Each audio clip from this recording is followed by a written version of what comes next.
And yes, we are live. We are live with part two. Part two. So for those of you who survived part one, thank you very much for coming back again. It's always good. It's always good to see you. So it's always nice to do something elite on the Thursday evening. I have to say, I have been seduced by the dark side of the Force, and I have been playing a fair bit of Star Wars Squadrons actually, which is very good. Enjoying a, dare I say it, a single-player campaign, which is fun. So other than the cutscenes that keep getting in the way of the pew pew, but still, never mind. It's all good. We are. Anyway, lovely to see so many in the chat already. Thank you very much for popping along. I am in Alpha Centauri. I was planning actually to see if I could make my way over to Hutton, but alas, I ran out of time this week, and it's quite a long way. So apologies for those of you who are waiting for me at Hutton. I couldn't get over there. I'm at Aldin Prospect at the moment. So that's where I currently am. Yes, I have been tweaking the sound. Thank you very much for that, Dizic Vision. That's where I am at the moment, in the Alpha Centauri system.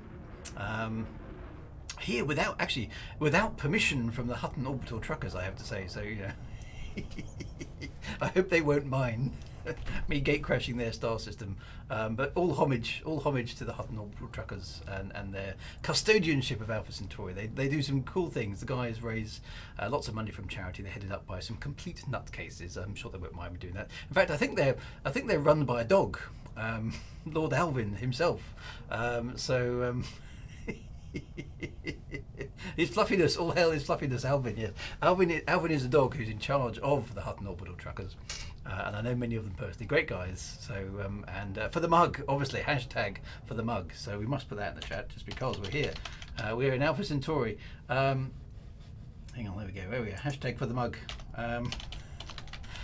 The origins of which I think are now getting quite lost in the depths of time in terms of Elite Dangerous. You probably will have heard of For the Mug. You may not know where it came from, but I'm pretty sure it dates back to one of the early LaveCons, possibly the second one. I'm not entirely sure now, where there was a very, very silly sketch, including myself actually. I think I was a mad Imperial Senator. And there was a war between the Federation and the Empire, and the Federation was flinging mugs at the Imperial attendees at some sort of banquet, and the Imperials were responding back by flinging slaves across the room.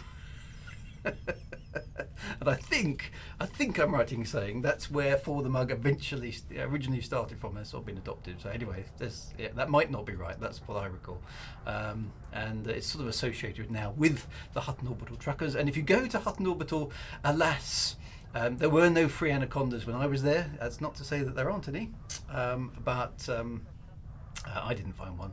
But you can stock up on a rare good, which of course is a mug. And the trip to Hutton orbital is one pilgrimage that all commanders must make. Okay, I've done it twice. That's more than enough. But yes, you aren't an elite danger. I mean, you can be elite. Okay, you can be elite in combat. You can be elite in CQC. You can be elite in exploration and trade. But if you haven't gone to Hutton orbital and got yourself a mug, you can't call yourself an elite commander. I'm afraid it's just okay. Yeah, you just can't. So get yourself to Hutton orbital. Get yourself a mug. And then you've arrived. Then you retrieve greatness. Okay. So there we go. Right. So anyway, we got to get on with the tour. Okay. We got to get on to the tour. So anyway, where am I? I am in. Well, it looks like actually I'm almost inside the Anaconda by the look of it. But there we are. That poor little Imperial. Courier there isn't about to get squished. I am at Aldin Prospect, which is an outpost in the Alpha Centauri system. I'm in the private group. We always play in my private group. You're more than happy to tag along in open if you wish, or in solo, whatever floats your boat. We do it in my private group because there's no PvP in the Druwega group. We do occasionally a bit of PvE, but we don't do PvP. Just so we can chill out and have some fun. So that's the rules. So if you like those rules, the private group is fine. Otherwise, you can hang around it open and you take your chances. Basically, right. So here we are in Alpha Centauri. Now, this Alpha Centauri is obviously, if you don't count the sun, because you always get that smart aleck. What's the closest star to the Earth? Everyone, all the scientific people go Alpha Centauri. And then there's always some smart ass who basically says, no, it's the sun, which of course is correct, but we don't, I mean, the sun is a star, obviously. But you know, it kind of doesn't count, okay, because it's that close. Yeah, we know the sun. It's so it's Alpha Centauri, but actually it's not Alpha Centauri. Whilst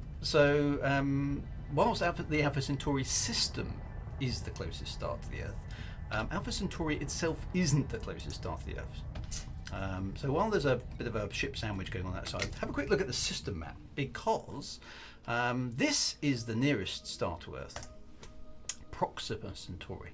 Now you'll note here, if I select it, which interesting enough is where Hutton orbital is. Okay, so Proxima Centauri is actually also not only a really long way away from the jumping point, because as you know of Elite Dangerous, you always jump into the star which is the biggest in the system, and Proxima Centauri is the smallest star in the system. It's orbited by one single little planet called Eden, which doesn't really look like Eden. And there is Hutton orbital, the Hutton Orbital Truckers Cooperative, headed by Lord Alvin himself. Okay. Now, right now, Proxima Centauri is the closest star to the Earth if you don't count the Sun. Okay, it's on a massive, huge, enormous orbit around Alpha Centauri and Beta Centauri, which are these two stars. These two stars orbit each other about 80 years. Proxima Centauri is way further away, you know, it orbits, you know, in hundreds of years. It's, you know, and in fact, from the perspective of Alpha Centauri, it's just another dim star.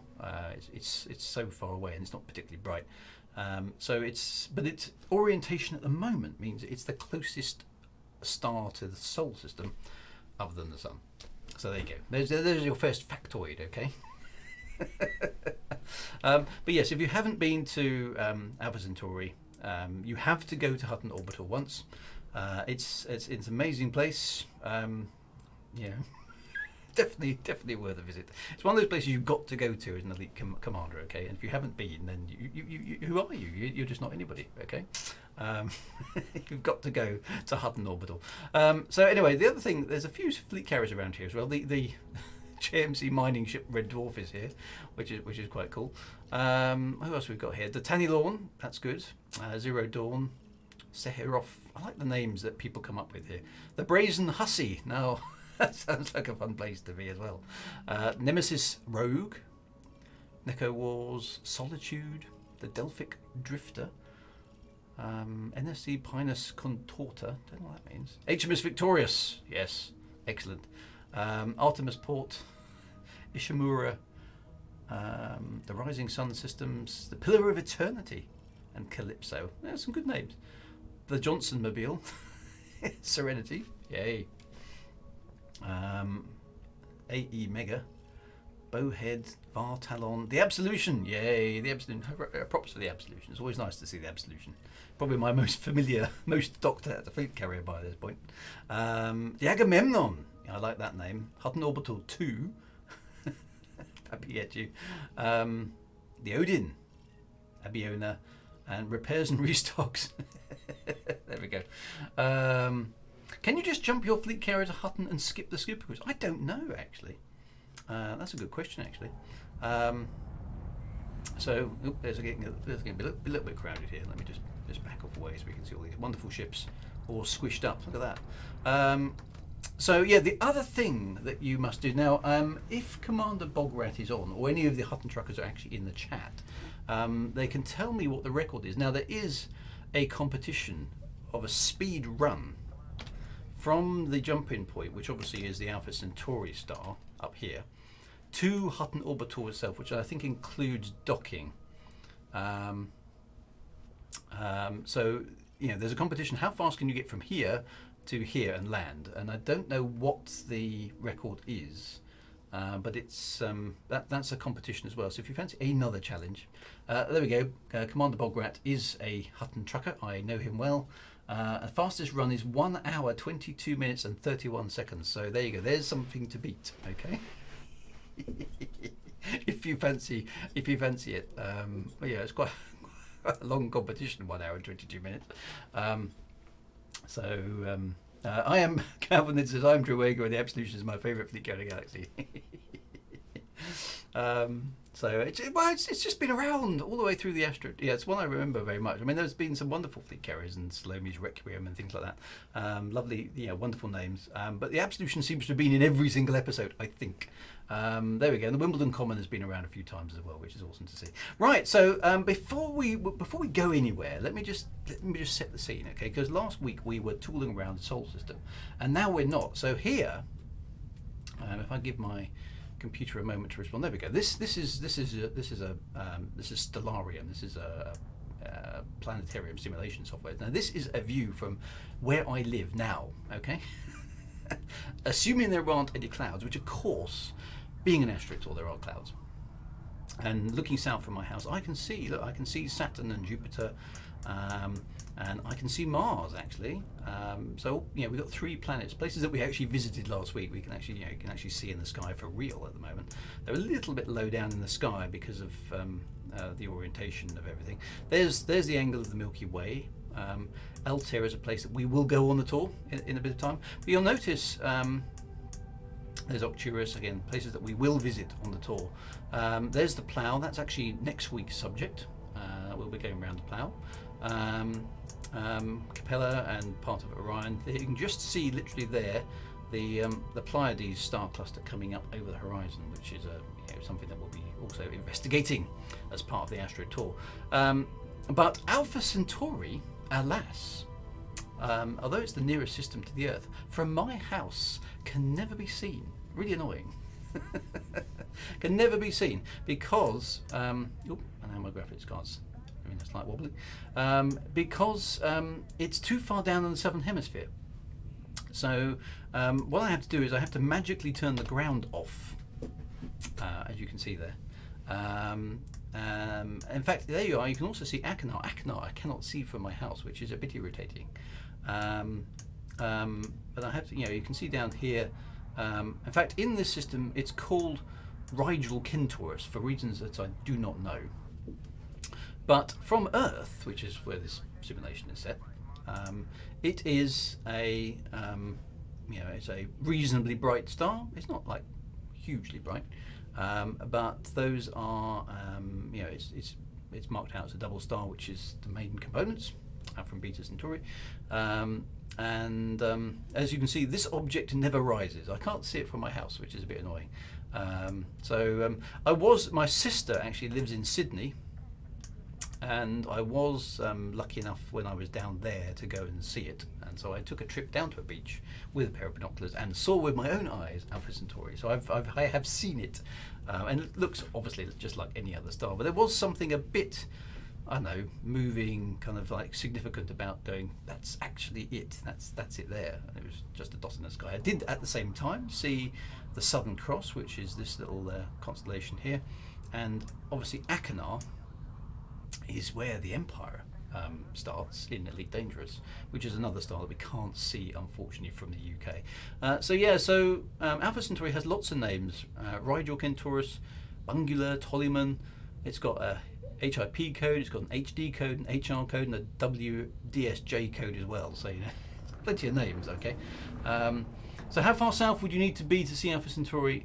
You can't see it from the UK at all, ever, I'm afraid. I think you have to be well south of the equator to be able to see Alpha Centauri. In fact, we can probably work it out if we click on it. What does it say? Does it say the maximum? Probably not there, but I'll try and work it out. But I think you need to be very south. Okay, very south. You definitely can't see it from the UK. But that's where we've moved there. Now that's 4.2 light years away. So let me just shut that down because we don't need that anymore. That's 4.2 light years away. Now in the realms of Elite Dangerous, to call that's peanuts. But in terms of us right now in the 21st century, that's just an infinitely vast distance. I think I talked about one of my things the other week. The best spaceships we could even theoretically design could only do that distance in hundreds and hundreds of years. So absolutely insane distances. So what's amazing, of course, about the Elite Dangerous universe is we actually go to these places. And even then, even with like 60 light years jump range or neutron boosts and all that kind of good stuff, the galaxy still feels an enormous place. It's actually it is one of the big things about Elite is the galaxy is to scale, and it still takes a long time to get anywhere because it's a really big place. And if we're stuck where we are in real technology and we can't even get anywhere near light speed, the galaxy is just stupendously big. And I was complaining just the other week on Monday, that light speed is too slow. We need ludicrous speed. And even with 60 light year jumps in Elite Dangerous, the galaxy is still a big place. There's still a long way to go. But Alpha Centauri, a place that we can see from Earth. And interesting enough, if I turn around, what I'm going to do, I'm going to do it the other way.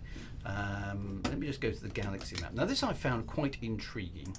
If I just select Sol, I'm not going to jump back to Sol for the moment, but let's just select it because it will pop up in my HUD, as you know, which is, there we go, I'm just going to roll around very gently. So there's the Sol system, okay. Now, what's interesting about this is many of you will know, now the constellations that you can see from that you can see from Alpha Centauri aren't very different from the ones that we see from Earth, because we haven't moved that far, okay? So the familiar constellations of things like the Plough and things like the Andromeda there. In fact, if I turn this way, you can see in front of me there the constellation of Taurus. Where's my mouse gone? There it is. My mouse isn't appearing. Right, directly in front of the view screen, there's Taurus and the Pleiades, and over here is, again, unsurprisingly, Orion. Okay, and looks virtually the same as it does from the Solar System because we've only moved 4 light years, so it doesn't look much different. But the only thing, of course, that's different is there's a new star in the sky where there wasn't one before, which is Sol. Okay, so from Alpha Centauri you can see this, you can see Sol, and actually it's in the constellation of Cassiopeia. So those of you who know a little bit of astronomy will know the constellation of Cassiopeia, which is sort of W shape. You can see directly in front of me in screen. Okay, there's Cassiopeia. That W is what it looks like from Earth, but from Alpha Centauri, Sol, our star, is part of Cassiopeia. It's an extra bit, if you like, on the edge of that W. That's what it looks like. So the constellations are already subtly tweaked just because we've moved 4 light years. So the Sol is part of the constellation of Cassiopeia from Alpha Centauri, which I don't know. There's something about that just makes me go, that's kind of cool. So there we go. Alpha Centauri, we don't know a great deal about it actually. There is some suspicion of some planets here.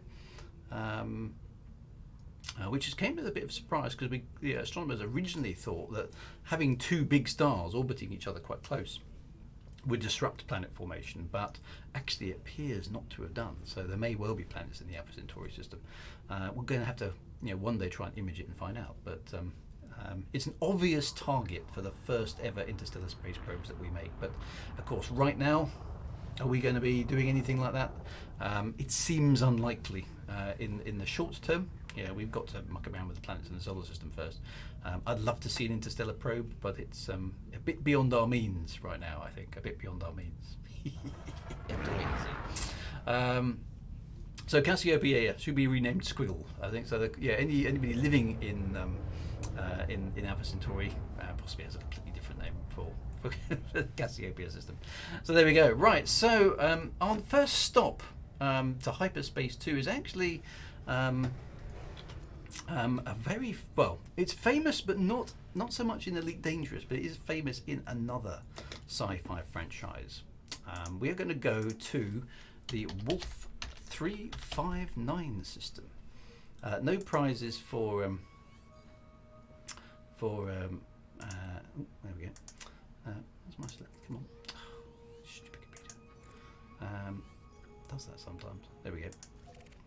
That's a little bit further away again from Earth. The Wolf 359 system. That's where we're going to jump to next. So we'll rendezvous there. Engage is the right word. Yes. I'm just gonna do the Picard maneuver. There we go. Now, and we will rendezvous in Wolf 359. which of course is exactly the sort of words. We're going to make our stand in the Wolf 359 system.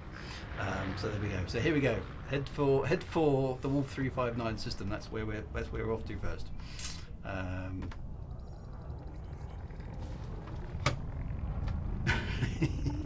Engage. Make it so. Yep. So for those of you who haven't got the clue, what is now actually? I mean, because time is moving on. Because time is moving on. Star Trek, which of course is where this comes from. The original, not the original series, the Next Generation, the second Star Trek, is now, of course, something of a classic. And it is, it's quite old. I mean, Star Trek Next Generation came out in the late 80s and continued into the 90s. Wolf 359, of course, was, and it's very 24th century. I mean, yeah, this is 1,000 years ago from the perspective of Elite Dangerous. It's always interesting to me which time period different sci-fi franchises put themselves in. Star Trek is wildly optimistic. It puts us in the 23rd and 24th century, and technology is remarkably advanced. So let's head for, where should we go to? Low Mass Orbiter, Powell High. There's a few fleet carriers about. Let's go to Low Mass Orbiter.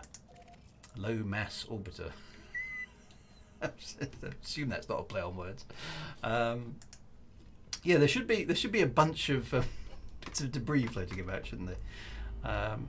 But of course, in Star Trek: The Next Generation, Wolf 359 is the location where Starfleet makes its first major stand against the Borg, who are incoming from. Where do they come from? Do they come from the Delta Quadrant? Now, I always thought, I remember back in the day watching that episode, and it's a brilliant episode. So if you haven't watched Star Trek: The Next Generation, that episode and its sequel, is a two-parter, is a proper good piece of sci-fi. Okay, so there's this alien killing, assimilating, crazed alien force, incredibly powerful, comes in, dominating the Earth. And Starfleet gets all its spaceships, the best of both worlds, that's it. Starfleet gets all of its best spacecraft, all of its starships, assembles them at Wolf 359 in order to make a stand against this Borg cube which is heading towards the Earth. And, without too many spoilers, now I think for a show that's probably back in the 90s, I think I can get away with saying that the battle does not go well, Enterprise. If I'm quoting the always useless other Starfleet admirals, okay? You always know with Star Trek, when a Starfleet admiral comes on board, something's going to go down wrong, okay? Starfleet admirals are universally bad news. You don't want a Starfleet admiral on your ship. And yes, the Borg's catphage resistance is futile, and your culture will be assimilated and all that kind of good stuff. They were a brilliant enemy, okay, because they weren't like the Klingons in case they liked fighting and they're destroying things. It was simply a case of, no, we're going to just take the best of your technology and your culture and it will adapt to service us. We bear no malice. We're just going to take over your culture. That's it. Your existence as you know it is over. There's no emotion, no regrets, no, they were just indefatigable. And that's what made them terrifying, of course. But you could sort of see how an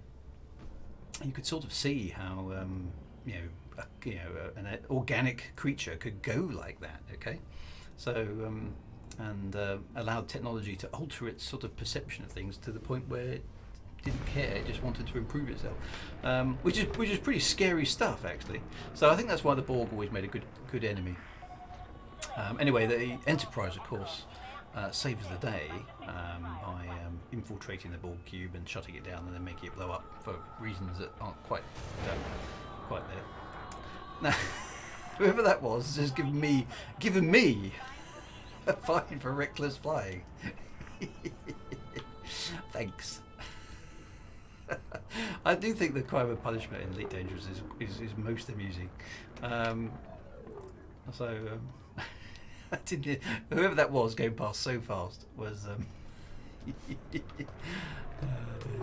Doesn't make me chuckle. I was going so fast, I didn't even get a lock on them. Anyway, there's low mass orbiter. Presumably somewhere else in the system, there's a high mass orbiter. I have no idea. Right, I'm just going to sort of line up quickly here. What are you trying to anyway? Let's go right a bit. Oh, problem is this crate has only got D-rated thrusters on it, so it's a little bit sluggish. There we go. That's reasonable. Here, I can see the docking thingy. That'll do. There we go. Right. All I've got to do now is stop, because I know you guys get very annoyed with me if I drift around. There we go. Look, 0 on the HUD. I've done it right. Fantastic. Right. External view, and that one, and that one. There we go. And turn off the GUI. Right. So you can all form up inside, sort of in the view there, and do your thing for screenies and all that sort of stuff. So yeah. So Wolf 359. Where Starfleet battled the Borg. Of course, that didn't happen in the Elite Dangerous universe, but Wolf 359 is it comes up in quite a lot of sci-fi stuff actually, but it was particularly famous for Star Trek. Okay, so that's something. Now the actual star, he says, just having got that screenshot, I'm going to have to muck that up now and go and look at something else. Hang on a minute. So you guys form up. There we go. So burnt yellow was a 760 meters per second pass. Thank you very much. And it cost me 50 credits. Thanks. So that's quite funny. Right, so system map. So it is a, now this is marginally interesting, okay. Wolf 359 itself is a class M star, which is a red dwarf. And class M stars are red stars that form the bulk of the main sequence stars in the galaxy. Their mass is low as the surface temperature. Okay, that tells a little bit of the story.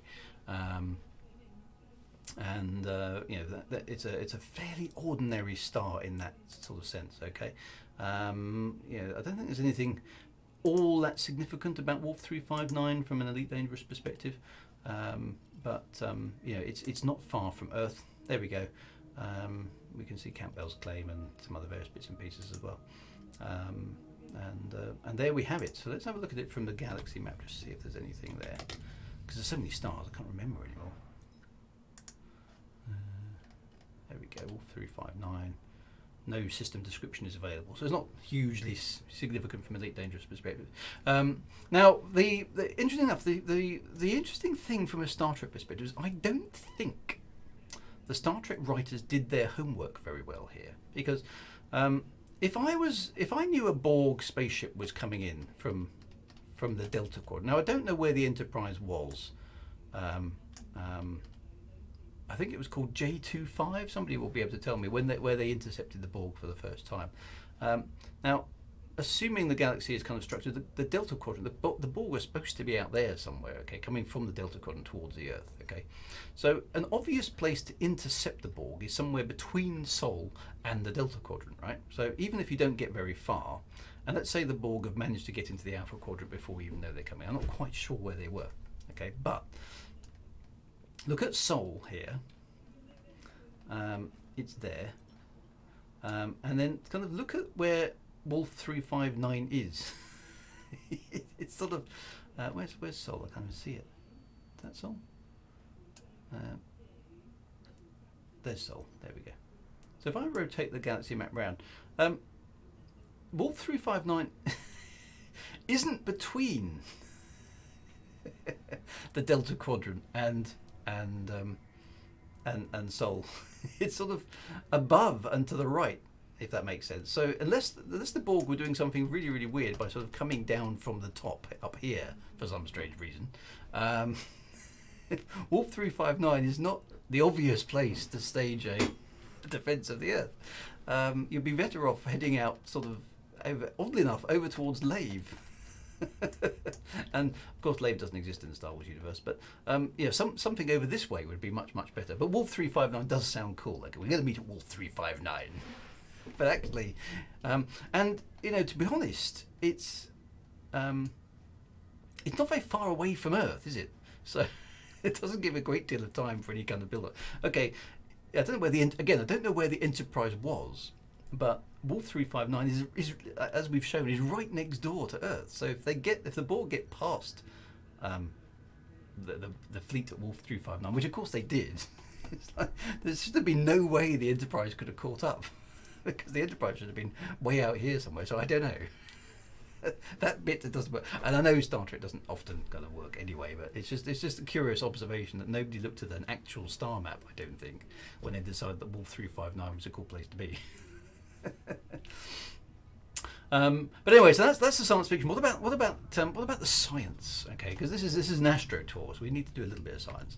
I try not to do too much, but that's what you've signed up for. So I'm afraid you're going to have to do a little bit of science.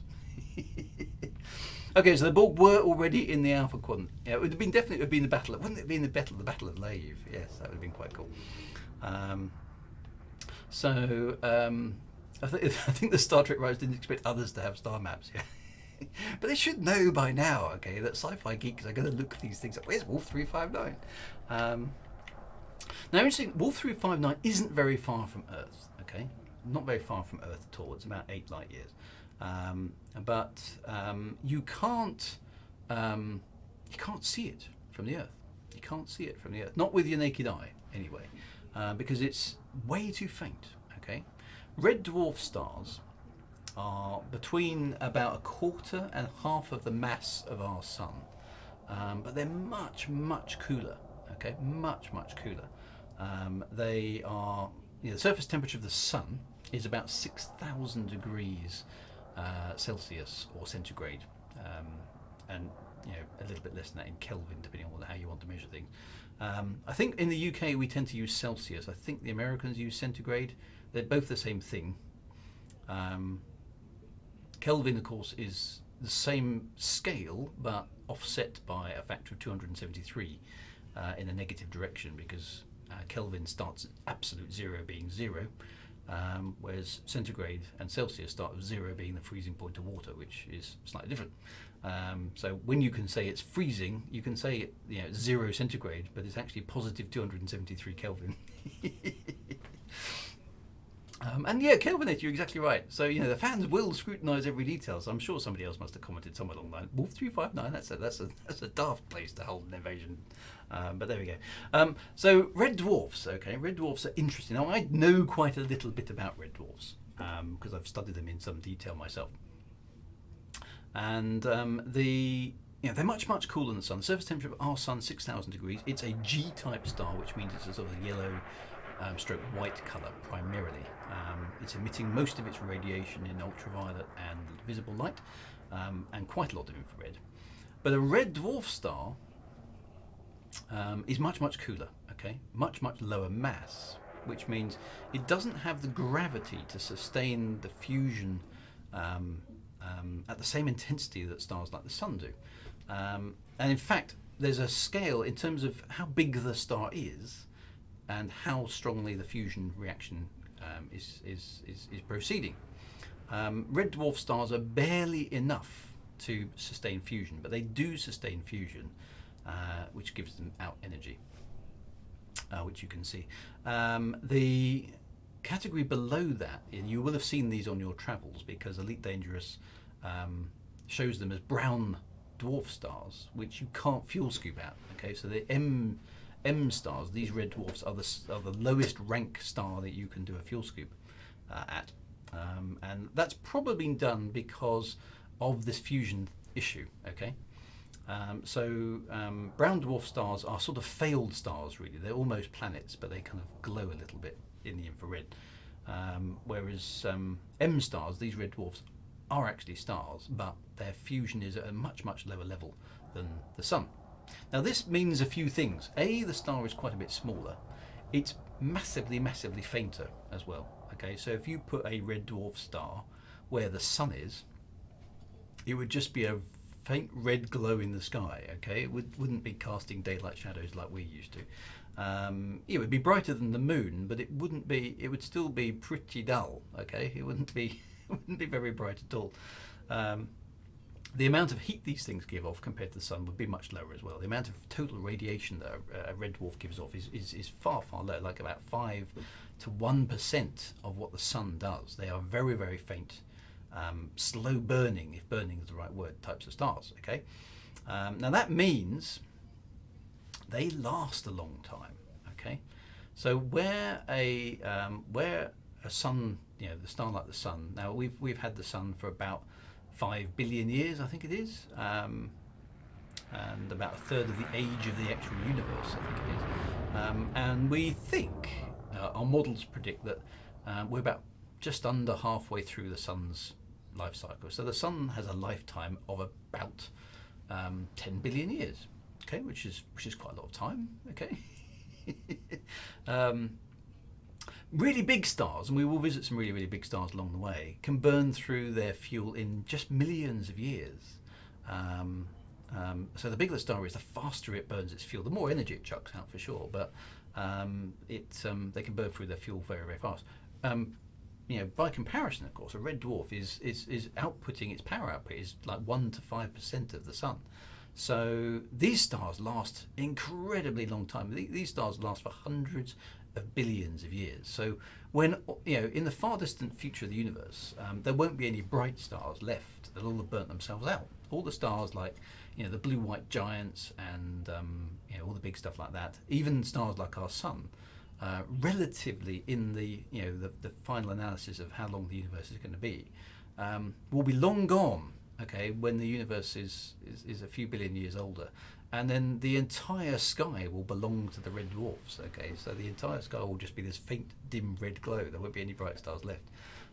Just red dwarfs. That will be all that's left, and a few white dwarfs, and obviously a few black holes as well. So so there's all sorts of interesting things about red dwarfs as well. You have to be much, much closer to them. You have to be much, much closer to them in order to get the amount of heat that you need to have liquid water on the surface of the planet. And that gives you a few other problems as well, which we'll come to. So there we go. But we can talk about that in a star system that's rather close to my heart. And apologies, there'll be a slight advert for one of my books, or four of my books, in fact, as part of this. But the point is good to make, okay, because there's some interesting things. So we are now going to decamp to the next star in the system on the tour, which is, it's a real place actually, in Elite Dangerous as well, because Elite Dangerous simulates the galaxy. We are going to go to Lacaille 9352, which is on the other side of Sol. There, again, not a particularly remarkable looking place, but that's where we're going to head to next. So, hyperspace ho, my friends, hyperspace ho. Actually up. Ooh, don't hit that thing. There we go. Don't hit the anacondas. So head to Lacaille 9352. Off we go. So thank you for following Wizard89. Thank you for the few other people who followed while I've been chattering away as well. I don't always get a chance to catch up with the chat, but there we go. Where to again? Lacaille. Yeah, Lacaille 9352. Which is a star, again, it's about 10 light years from Earth, so we're sort of jumping past the Earth here. And thank you for the follow, Axiom Research Solutions. That sounds quite interesting. Researching axioms. Cool. Right, engage hyperspace. So Lacaille is about this particular Lacaille. Now, Lacaille himself was a French astronomer, okay, who did a survey of the sky from France and discovered a bunch of faint stars. And Lacaille 9352 isn't particularly famous for anything other than it's got quite a fast, what's called in astronomy proper motion, which basically means it's moving quite quickly relative to the solar system. No stars are moving quickly enough that you can really see them in a human lifetime, but they are, it's moving relatively quickly compared to Sol. So if you could come back in 200 years and have a look, it would have moved noticeably across the sky. In fact, all stars do that. If you went back in time 10,000 years, to the dawn of our own civilization and looked up into the sky, all the constellations would be majorly distorted because the stars are moving. What we tend to think is a static night sky with all the constellations is only relatively recent. Over a few thousand years, stars are moving. We're all orbiting the galaxy, and constellations are therefore very ephemeral things. They've been around since most of the ones that we have in the northern hemisphere are named by the Greeks. That's where most of our constellation names come from in the Northern Hemisphere. The southern ones are a little bit more modern.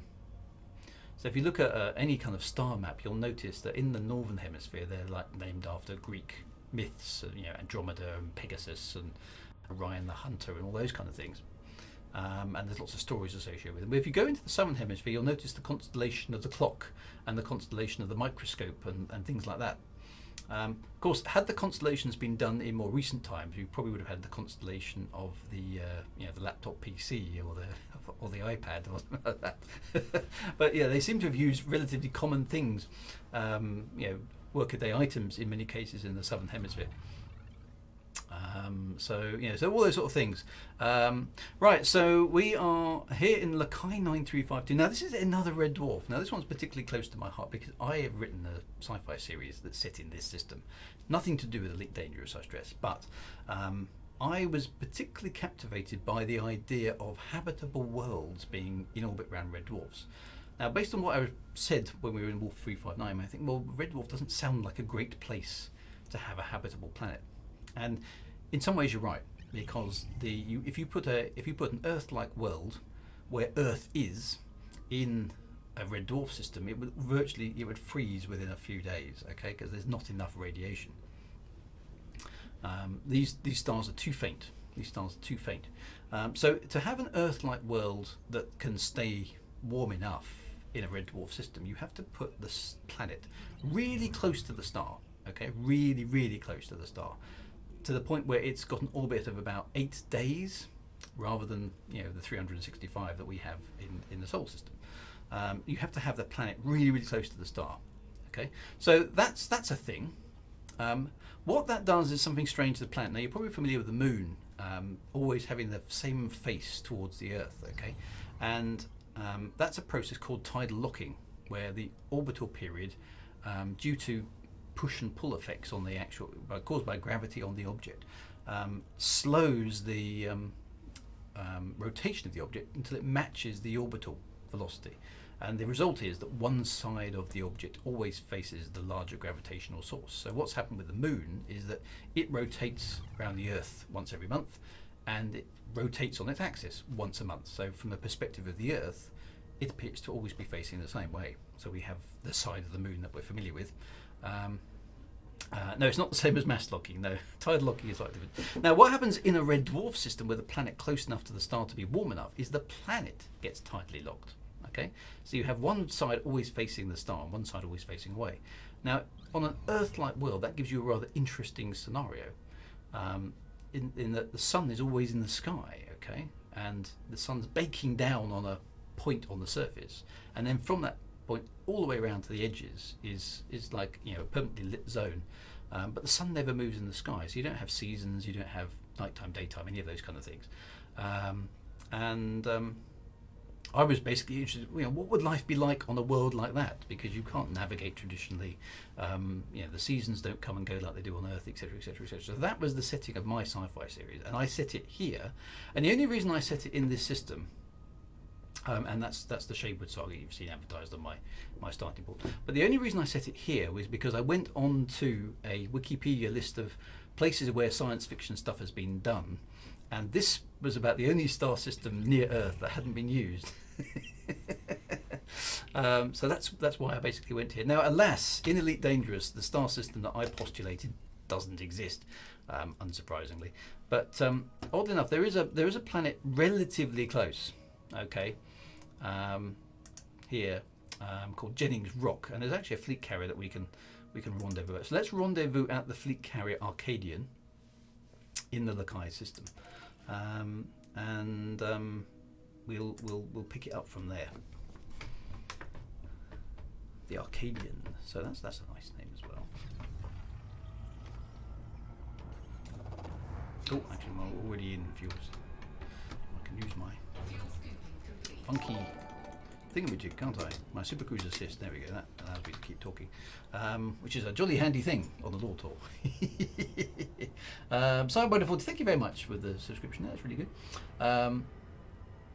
Now, yes, Kelvinator's mentioned another problem. So one of the problems I investigated as part of the story, but is a problem common to all red dwarf stars, is most of the time, okay, a red dwarf star is just chucking out a bit of red light and mostly infrared. So you get lots of heat radiation and some red. So everything's cast in a red glow, which actually is interesting as also because if there are any plants on Earth-like worlds on red dwarf systems, their leaves would probably be black, which you think, well, why would that be? Well, the reason that leaves on Earth are green is that the plants are absorbing red light and blue light from our star, and they're reflecting green light. They can't absorb green light. So you, in your head, you kind of think, well, green would be great for plants. Actually, no, green is the worst possible colour to give a plant. Okay, plants don't like green light. They reflect green light. That's why we see leaves as green. So actually, greens, plants don't like green at all, which is slightly ironic. They like red light and they like blue light. Blue light is in some ways better because it's higher energy.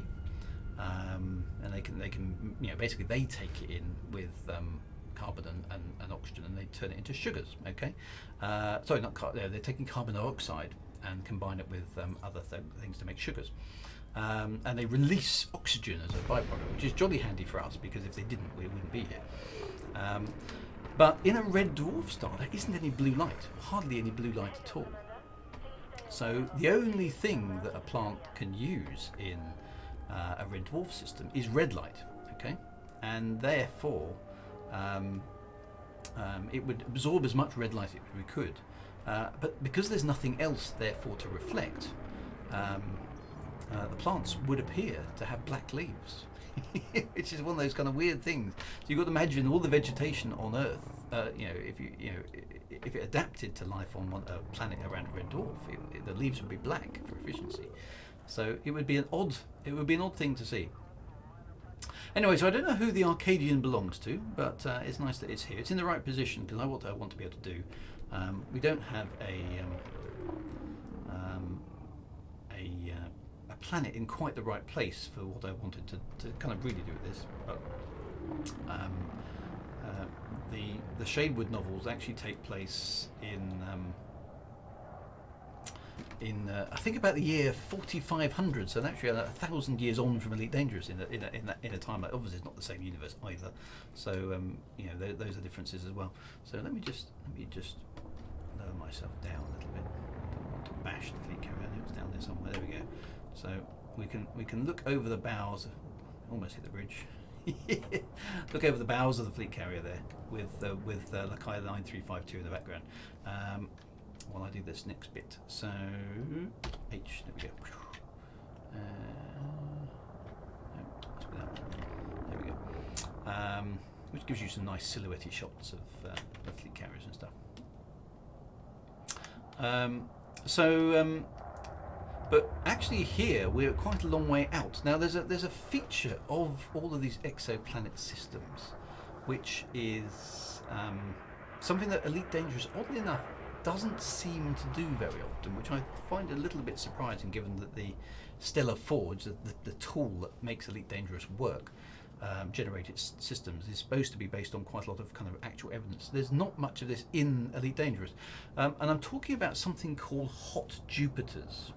Okay, now in a lot of these sort of star systems, and it's interesting because we've literally been looking at this. In fact, what I'll do is I'll show you what I mean. There was a space probe called Kepler not that long ago, which has recently finished its observations and run out of fuel and kind of ended its mission. But it was a really significant mission because what Kepler did, it was like a sort of space telescope, but what it did is it looked at a patch of sky for months on end, and that's all it did. It just stared at a particular patch of sky in the sky, but its mission was to look for exoplanets. Okay, basically planets around other stars, and it catalogued hundreds. Okay, and this is really cool because basically it means that planets around other stars are absolutely common.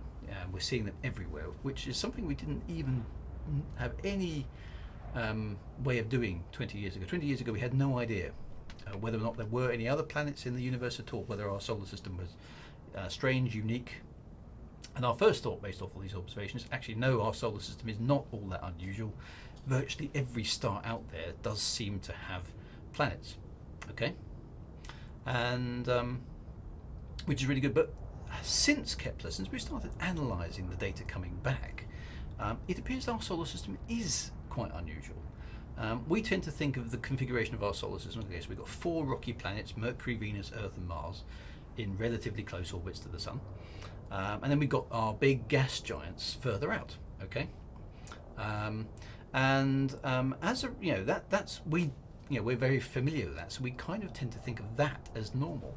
But actually, what Kepler has sort of shown us is that no, that isn't normal. At least not in all the systems that we've actually seen in space. So let me show you what I mean, because I hooked it up earlier on. It's in a browser here. So let me just pop it up here. So if I'm going to go to YouTube and just show you this. It's called the Kepler Orrery. It's worth looking up. And this is there's 2 versions here. This is the one I remember seeing. This is the original one. We can look at all of them actually, but this is about the tunes. But this is a simulation of all of them. Okay, it's got some wacky music. I didn't realise. Let's turn that off while I'm talking. This is a simulation of all the star systems that Kepler found, and for reference, and they're all to the same scale. Okay, all to the same scale. But up here, this is our solar system. Okay, this is our solar system. So the Sun would be in the centre. This is Mercury, Venus. This is us. This is Earth, and here's Mars. Okay, and this is all the other systems that we've detected using Kepler. Okay, this is the original cut, and you can see some of them are massive, and most of the solar systems are way, smaller. Now, there will be some observational bias here because of the type of detector it is. Okay. Okay, I suppose maybe we can have the music back on, because that was quite music. So, but that will probably get me a copyright infringement, which I'm very disappointed to note I didn't get one last week. Okay, because obviously my MIDI files were not up to scratch. But what this is showing is that these are the types of planetary systems that are out there, and some of them are rotating insanely fast compared to our system. Look how pedestrian. I mean, that's Mercury, okay, that inside loop there. That's the closest planet to our Sun, and that's pretty quick in our solar system. But some of these are blistering around in just days, okay? So having planets that orbit in extremely close orbits to their star is not unusual. Having very large planets orbiting their stars at close range, at high speed, is not unusual. Okay, this is quite a common thing. Old classical music. I don't know. Maybe I can get away with that. Anyway, so that's that one. This one's a more recent one. I haven't actually seen this one. So let's have a quick look at this one. So this is there's our solar system in the middle. Okay, have we got music on this one? Some nice sort of rocky stuff. So this is also giving you planetary equivalent temperatures. So there you go. But look at the different scales. Some of them are bigger, okay, than our internal solar system, and some of them are tiny. But some of the sizes of the planets we detected and the speed at which they orbit. This is what actually, and I stress, this is what's actually out there. This isn't science fiction anymore. This is actual reality. And what it seems to imply, because we have the ability to detect solar systems of our type, okay, they will show up on these scans. But what it seems to imply here is that our solar system is actually quite unusual. There aren't many configurations of solar systems that have anything similar to ours at all. An awful lot of them, and this one's just going to jump onto the next one, an awful lot of them seem to have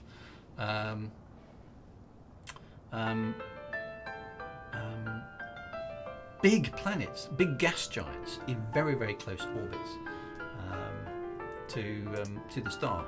And yeah, okay, we'll get on the actual thingamajig. There we go. This is the same thing we've already seen. So having very, very large gas giants in very, very close orbits is really a thing, and was suspected to be a thing 10 years ago. Okay, some of these planets are incredibly hot as well.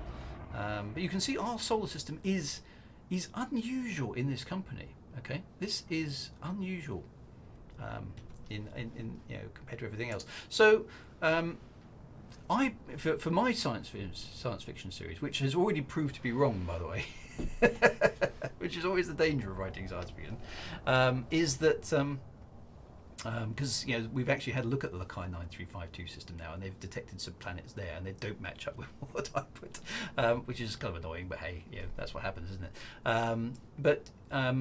What you should see in some of the systems in Elite Dangerous is Jupiter-sized planets. Okay, Jupiter-sized planets in incredibly close orbits around the star. And to the fact that they're orbiting in like 5 or 6 days, that's how close to the star they are. We should be seeing that a lot more often in Elite Dangerous than we actually do.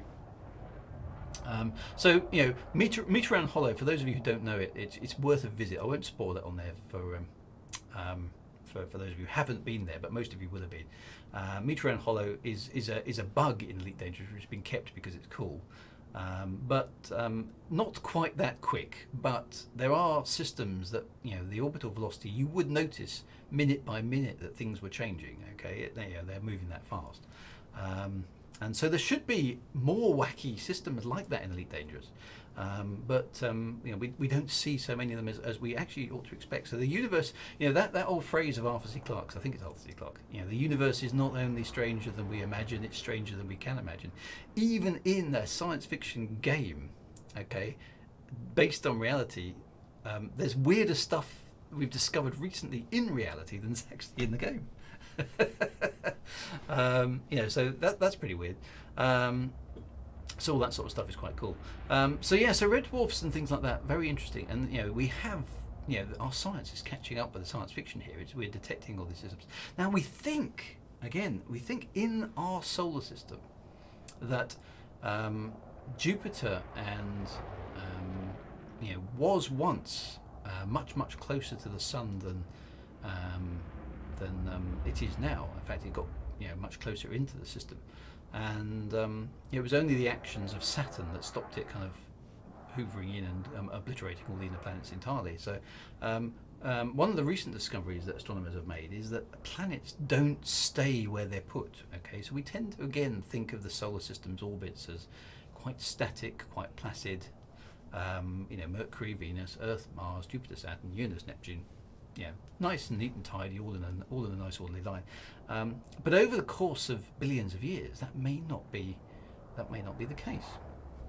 There's some suspicion that some of the planets in our solar system were ejected into interstellar space by the actions of Jupiter. We may have lost some planets somewhere along the line, and there may be what are called rogue planets floating around in space, even now, out in the darkness of space. Between stars, and actually this was going to be a dynamic for Elite Dangerous at one point.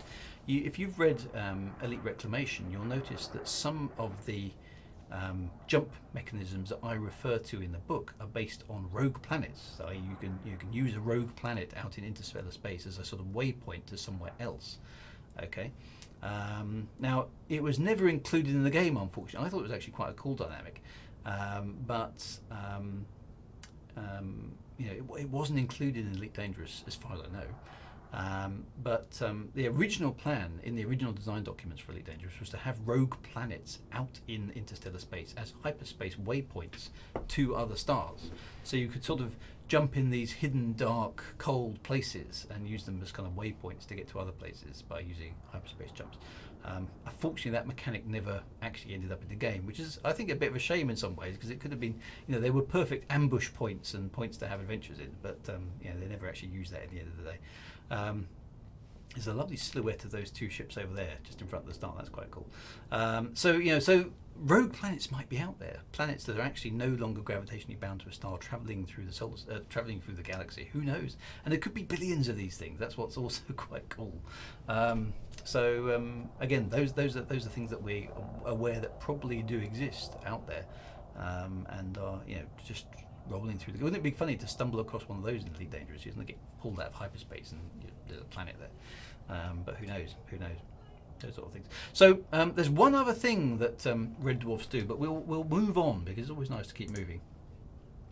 And we're going to go. Actually, let's go to Tau Ceti, because Tau Ceti is another place in science fiction, where lots and lots of science fiction has been set. I don't actually, I'm not sure. I don't think Tau Ceti is a red dwarf, but it doesn't matter because we can just waffle on about it anyway. But is Tau Ceti a red dwarf? It is. Ah, but it's significant. I knew I had kept it in. Yeah, it's not a red dwarf, but this is actually the first. This Tau Ceti is important to Elite Dangerous 2. It's the first place that was settled outside the solar system. The reason for that is it's got a star that's quite like the Sun. Okay. So yeah, rogue planets and Raxler. Maybe that's what Raxler is. Now it would be quite ironic actually if Raxler was a rogue planet, because I mean it's a cool place to hide a planet, isn't it? Make it make it a rogue planet, because that means it's sort of. I know it's not moving at any speed that would make much difference to the game, but it's a planet that's not gravitationally bound, so it could be close by, okay, relatively, because I've always maintained Raxler can't be that far away based on an analysis of the lore. Raxler can't be that far away because, and I will dig it up. Where's the first lore reference? Because I've got 2 dates, okay, so I can't show you this because it's still. Believe it or not, even after all this time, it's still NDA, but I can reference it and tell you something. Look at that! Find what? Raxler, boom! Everyone's going completely mad on the whoa! What happened there?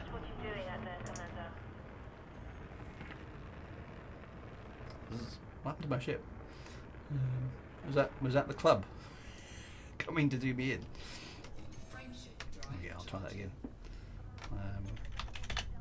So Raxler. So the first reference in the Elite timeline to Raxler has a number of dates actually, but the primary one is the year 2814 in the original lore. Somebody hit me. So yeah, 2814 is the first mention of Raxler. Okay, in the lore, and then Raxler is also mentioned. That was a Raxler bot. Yeah, whenever I talk about Raxler, something always goes wrong. I should know this by now. At least my PC hasn't blown up. Right, so go over here a moment. So in the codex, the entry on Raxler, we'll just do a little aside on Raxler because it's always cool. Okay, so now this one is the earliest recorded mention of Raxler, dates from 2296. So there are 2 dates in the timeline, okay? One of which is that one, and one of which is another one, 2814. Now, this one is more modern, okay? So this lore here, this is the thing that really wound me up about Elite Dangerous in about the year 2017 when this codex was being put together, because all this stuff was put in the codex, and all the original lore that had been written for the game was sort of trashed in large parts. So there was a bit of a lore retcon, and I think it was just clumsily done. It was basically we need to get something in the codex quick, so just slap it all in there. And unfortunately, it broke faith with some of the original lore of Elite Dangerous, which is where you get multiple different dates in. Okay, but assuming this is correct, which we can only assume because it's still in the codex, 2296 is 600 years earlier, or 550 years earlier than the previous date that we were working with. Now back here, okay, we didn't have much access to hyperspace technology. It had been invented, but it wasn't widespread and it wasn't very efficient. And in fact, high-speed hyperspace travel has only really been a thing in the last 50 years of Elite Dangerous timeline. So way back in what is effectively here the 23rd century,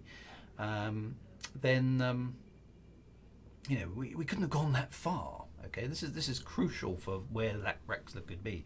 We couldn't have gone that far. So Raxler can't be that far from Sol. It can't be on the other side of the galaxy if it's a physical location. Okay, it has to be somewhere not all that far, or possibly even within the bubble. That's my theory based on the lore. Okay, now that doesn't mean it's necessarily bound to a planetary system, of course. So if in the lore Frontier decided actually we'll make Raxler a rogue planet, it's in between systems, there's no way for us to get to it right now. Okay, there's no way for us to get to it right now because we can only hyperspace jump to stars. That's the way the hyperspace mechanism works. But if you could find a way to make your hyperspace jump out somewhere in interstellar space, maybe you could go and find Raxa. So maybe that's an option for them for the future. I don't know. I mean, I'm only speculating at this point, but there we go. That's a possibility. Now, Tau Ceti in the Elite Dangerous. Now, Tau Ceti features in many science fiction novels. Okay, and the reason it's been chosen as the first place for humans to settle in Elite Dangerous is because the star is very similar to the Earth. It's not quite the same, but it's similar enough. And as you can see in Elite Dangerous, there is in fact an Earth-like world, which is a strong possibility to the Tau Ceti system. So let's go to Gilmore Orbiter, and let's what have we got here? The B arc. Love it. The Astronomica. Now there's a good name. And we also have this UI is a bit. There we are. The Jetstream, Rider's Revenge, and K's Ninare. Okay. I like the B arc. For those of you who know your sci-fi, you'll know that's from Douglas Adams. And the B arc, basically, in Douglas Adams, the Earth in the far distant future was evacuated. Basically the Earth was overpopulated, shall I say, and the inhabitants decided that they needed to get rid of some of their population, so they invented a story whereby we had to abandon the Earth. And the 3 arcs were being made, okay, to take the people of Earth off to some new planet where they could live.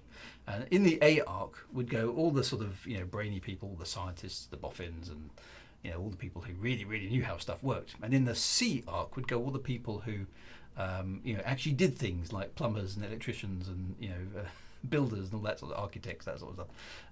And in the B arc would go all the people who were sort of the middlemen of society. So the telephone sanitizers and the advertising sales executives and all the consultants, people like that. And the B arc was set off first, okay.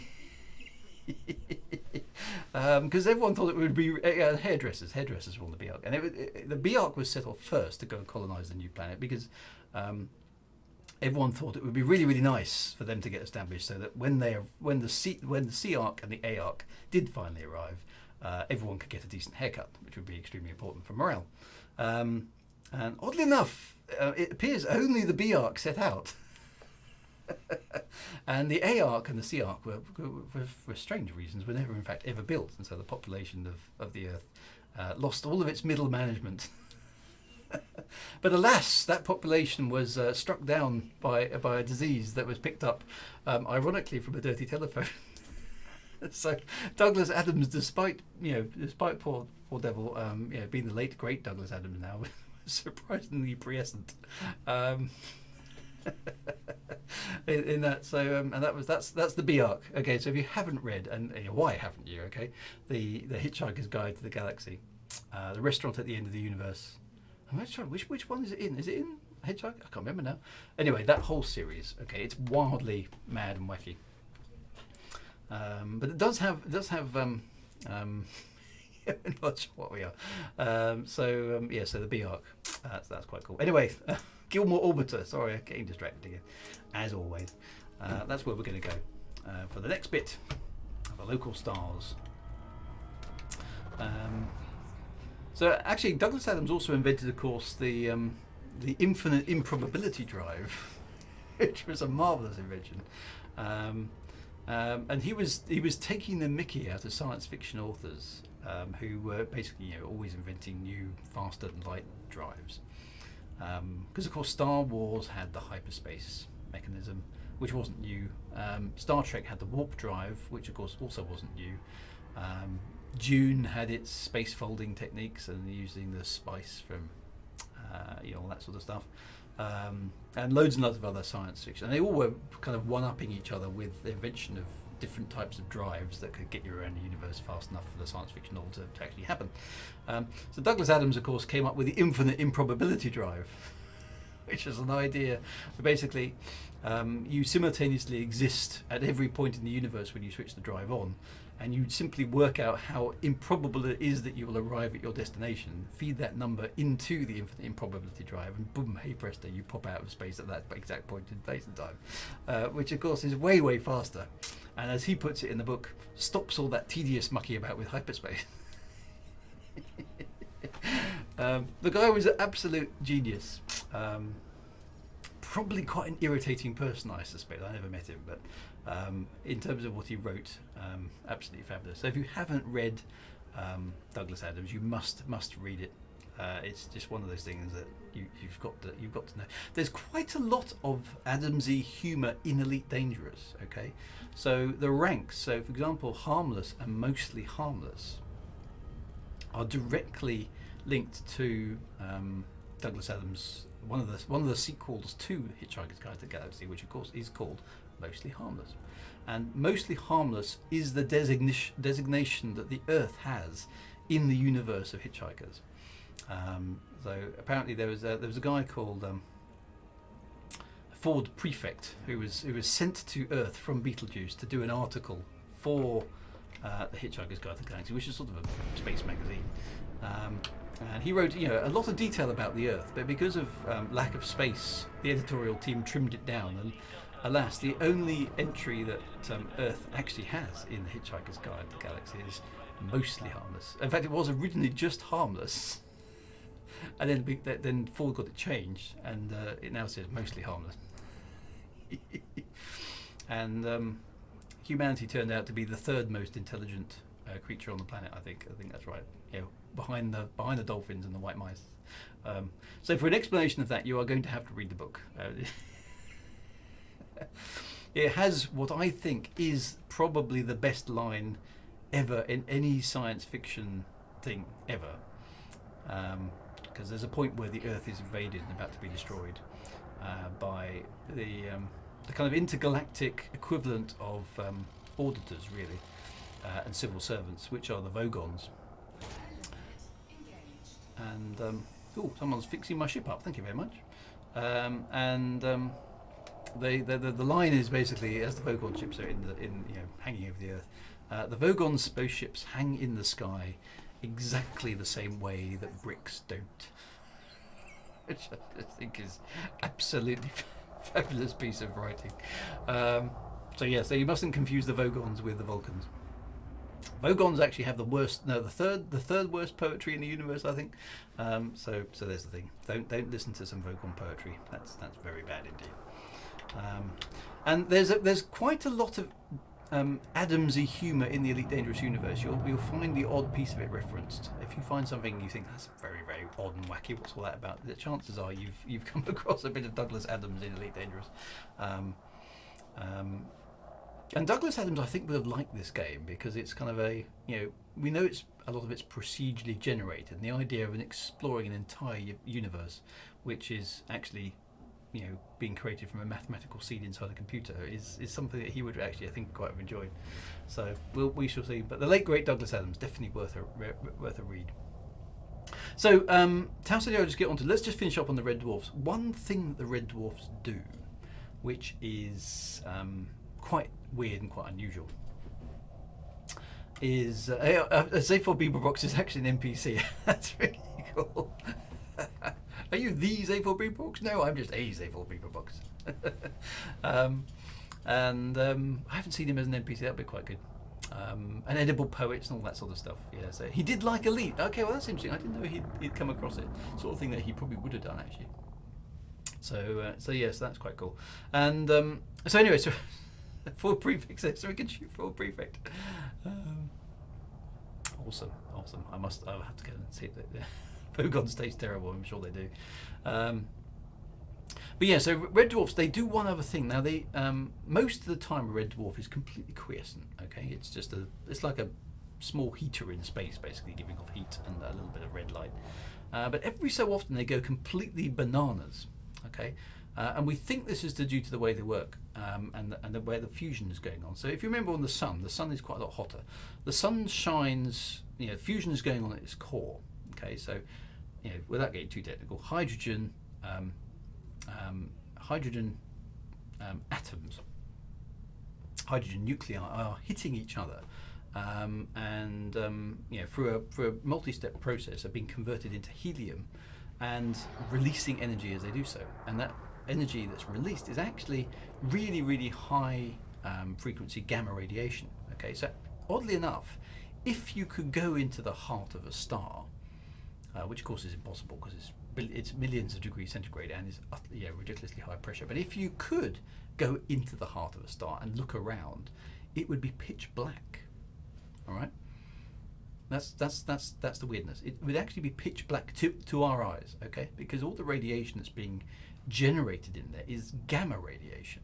Okay, incredibly dangerous to us, ionizing radiation, but it's gamma radiation. Okay, it's not visible light in the core of the sun. That's where light actually starts, in the core of the sun, as gamma radiation, which to us is invisible. We can't see it. So the heart of a star for us would be black. It would be pitch black in the center of a star. Okay, but of course we can't do that because it's impossible. So what happens is that gamma radiation is emitted by the reactions in the core, and it bounces around because the density is so high. The gamma radiation basically just can't go very far before it hits another object. It hits another hydrogen atom or a neutron or something that's basically under massive pressure in the core of a star. So the gamma radiation does what they call a random walk, okay, which means it's just bouncing around inside the core, and it bounces around in there for an incredibly long time, hundreds of thousands of years. All right. So the sunlight that is getting to us now actually was generated possibly 1 million years ago in the core of the sun. Okay. So this gamma radiation is bouncing around. Every time it hits something, it loses a little bit of energy, and as it loses energy, its frequency drops. So it becomes, it goes lower down the electromagnetic spectrum. So it starts off at gamma radiation. After a few 100,000 years, it's bounced around. It's become an X-ray, okay, and then it keeps bouncing around. It becomes ultraviolet, and by the time it's actually reached the surface of the sun and got out into space, it's become visible light. Okay. So the sunlight that if you go out on a nice sunny day, this is the thing to get your head around. Okay, you go out on a nice sunny day. The sunlight that you're receiving from the sun set off from the sun about 8 and a bit minutes ago, because that's how long it takes sunlight to get to the Earth from the sun. So 8 minutes, it left the surface of the sun, but it was actually generated 1 million years ago in the core. Kind of like your brain's sort of going, but that's how we think it works. Okay, and in the sun, because it's hot enough, the sun is able to actually radiate this energy. Okay, but in a red dwarf, because it's smaller, because the pressure isn't so high, red dwarfs convect. You know, like when you heat water and it kind of goes, it rises and then it cools, and it rises and it cools. You get those convection cells. They're called Hadley cells, and that's the only way that a red dwarf can actually release its energy. It can't radiate it in the same way that a hotter star like a sun can. And as a result, it sort of pops and boils every so often. And most of the time it's convecting away nicely, but it sort of then gets very tense. And every so often it will blast off a massive amount of energy in a very short period of time. And that's called a flare. Okay, so red dwarf stars are quite often flare very high bursts of radiation. So a red dwarf can go from 1 to 5% of the sun's output to almost 150-200% of the sun's normal output for about 10 minutes. Okay, so if you're on a planet nearby and you get a flare in the face, this is not a good thing. Okay, because you suddenly get bombarded by ultraviolet, X-ray, and extremely bright light for a period of about 10 minutes. And I use this as a dramatic thing in my Shadewood books, because you've got to, if the flares happen, then you've clearly got to take shelter from them. And such a thing would be extremely dangerous to be under. If you got hit on the surface by a flare, then you would be dead. There'd be a massive pulse of infrared, which would set things on fire. There'd be a massive pulse of ultraviolet, which would give you massive sunburn, but there'd also be a massive dose of X-ray and gamma radiation, which would of course ionize your DNA and give you radiation poisoning. So not good things. Okay, so your planet has to have a defense mechanism against those kind of flares, which makes you wonder whether or not red dwarf stars would have life around them or not. We will never know until we get there, of course. But so red dwarfs are interesting and they're very different. The other thing, just to make a point on red dwarfs, is they are incredibly common. And you probably noticed this in Elite Dangerous, actually. As you're traveling, if you've used the KGB foam thingamajig for remembering what type of star you can travel to, is that M-type stars, red dwarfs, are right down the bottom of that list. But there are loads of them. Almost every star you visit will be a red dwarf, and that's actually real.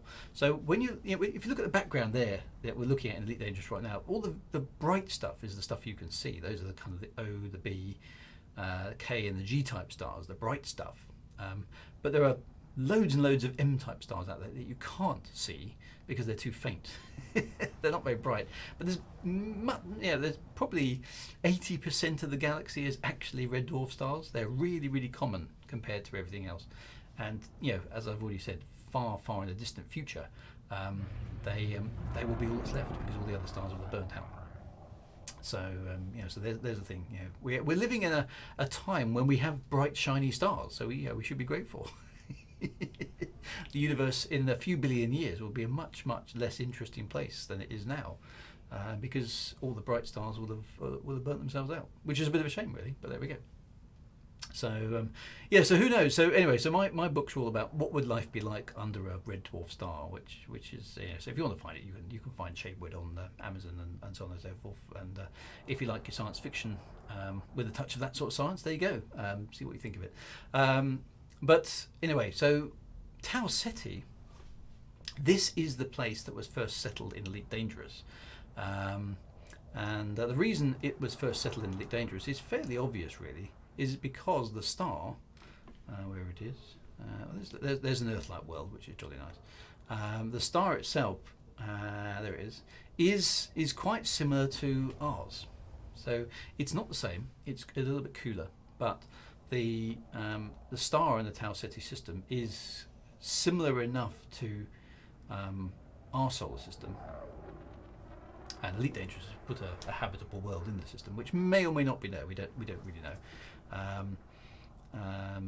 Such that it's the nearest obvious place that is similar to the Earth, or similar enough to our solar system to potentially have a habitable environment in it. So Tau Ceti is a good place. If we were going to go anywhere, one of the first places we should probably bother going is the Tau Ceti system in reality. So Elite Dangerous is making quite a good guess there. And in the Elite Dangerous lore, as you can see, if I just take you there on the galaxy map,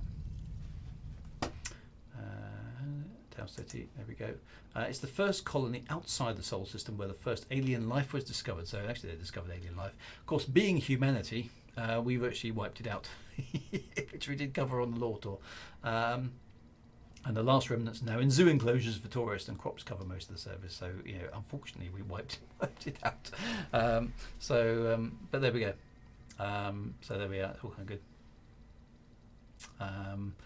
Glenn says, "Oh, my wife started Shadewood less than a month ago, and she's into book 4. Excellent. Well, she's done quite well.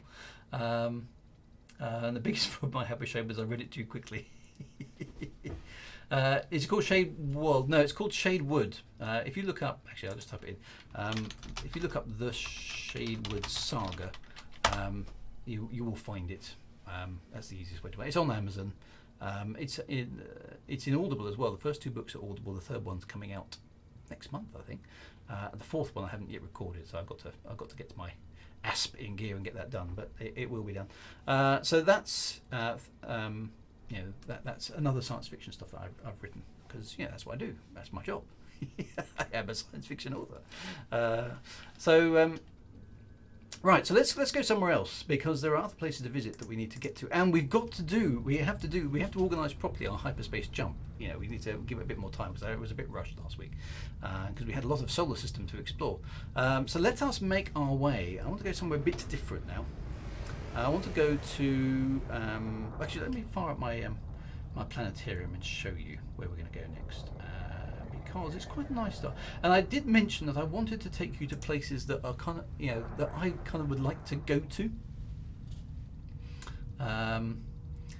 When did I write them? Well, I started Shadewood, I had the idea for it back, oddly enough, just before Elite Dangerous came out. So I was actually started writing the Shadewood saga in 2012, I think it must have been, no, or 2011.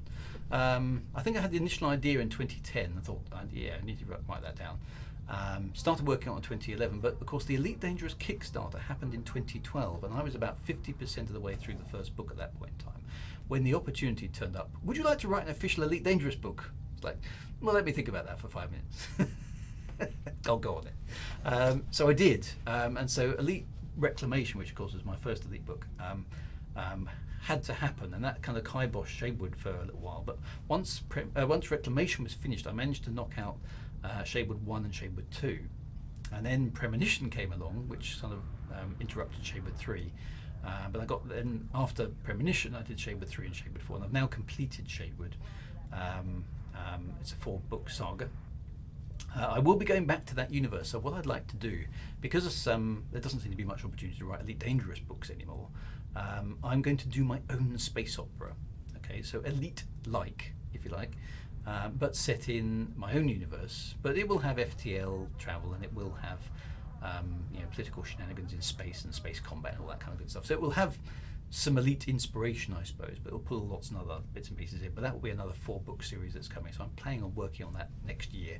And that'll be another 4-book saga, which will probably take me another 5 years to get sorted, but yeah, at least something's coming, right? So stay tuned for that. That would be quite good. Now, we're going to go to Procyon. Okay, now Procyon is not up at this time of night, so I just need to fast forward time a little bit, which I can do with the magic of Noroi. There's the moon. Here is the familiar constellation of Orion just coming up, which I'm sure you will recognise. Betelgeuse and Rigel we will visit on the Astro Tour, but not for a little while. And there is Procyon, okay, and there's Sirius. Now I would have gone to Sirius. Stop calling me Shirley. I am serious, yeah. I would have gone to Sirius, but unfortunately Sirius in Elite Dangerous is permit locked, and I don't have the permit. I'm not sure how many of you would have had the permit either, so we can't go to Sirius, which is a bit annoying actually. But, so maybe I'll have a look at unlocking the permit there anyway, but there must be some missions you have to do to get the Sirius permit locked. But Procyon is, or Procyon, again, is a double star, so that's going to be interesting. Go and have a look at that one. But it's very different from Sol. It's a blue-white star. It's quite a lot different from the Earth, much brighter than the Sun. It's in the constellation of Canis Minor, which is the little dog. And with this piece of software, I can turn on the old legends, and you can see there it is. There's Monoceros there, which is a unicorn. There's Canis Major, which is the big dog, and then Procyon is a constellation of really only 2 stars. So it's, the Greeks were pretty imaginative when it came to their constellations. Okay, 2 stars in a line, obviously a dog. What? Orion, you can kind of see. Okay, again, let me turn that off. I mean, Orion sort of makes sense. It does look a bit like a stick figure of a person, doesn't it? But yeah, but Canis Minor is like 2 stars, and apparently that's a dog. So anyway. I don't know, but there we go. So we're going to go to Procyon, okay, in the constellation of and that's a winter star, okay, from our perspective in the northern hemisphere. Orion, Sirius, Aldebaran, and the Hyades, and the Pleiades, which of course are where the Thargoids hanging out, are winter constellations from the UK. So as you can see, I've fast forwarded time to like 3 o'clock in the morning at the moment, which is a bit keen. Just literally before the sun comes up again. At this time of year, in a couple of months' time, things will have shifted on a bit, and we can take a look at that. So we're going to go to Procyon. And Stephen Usher's here. Hey, good to see you, Stephen. Thank you very much. Let's go to Procyon, which again isn't very far from the Earth. As you can see, we're bouncing around all the local places, but this is a different type of star. So let's go there.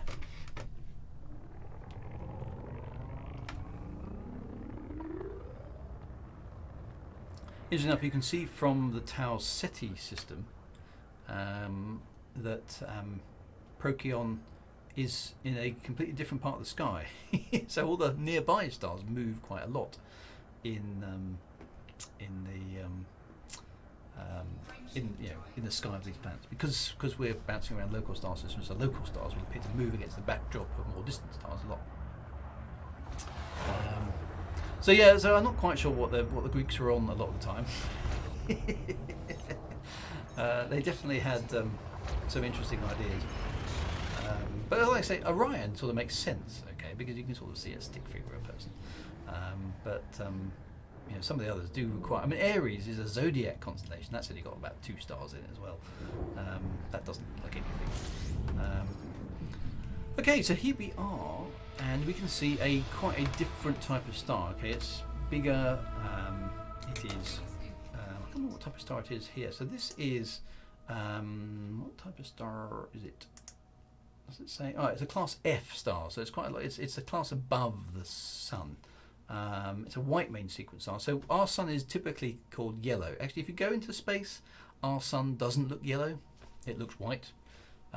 So a yellow class star, which is what our Sun is, actually looks white. White class stars also look white. So red dwarf stars actually look orange. So it's all those sort of things. And this one looks slightly green, apparently. So there's the naming convention doesn't really match out. The absolution will be in orbit around Procyon A1. Okay, awesome. So we'll see that one in a minute. Now we do have here Procyon B. Now this is one of the reasons I wanted to go to Sirius, but actually it's the same thing happens here. Procyon B is a white dwarf, and it's worth us popping over to a white dwarf. Actually, let's see how far actually is it? Is it like crazy distances away?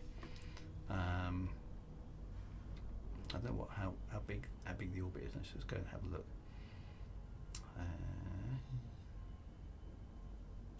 Actually, it's not too far. So let's take a little voyage out to Procyon B,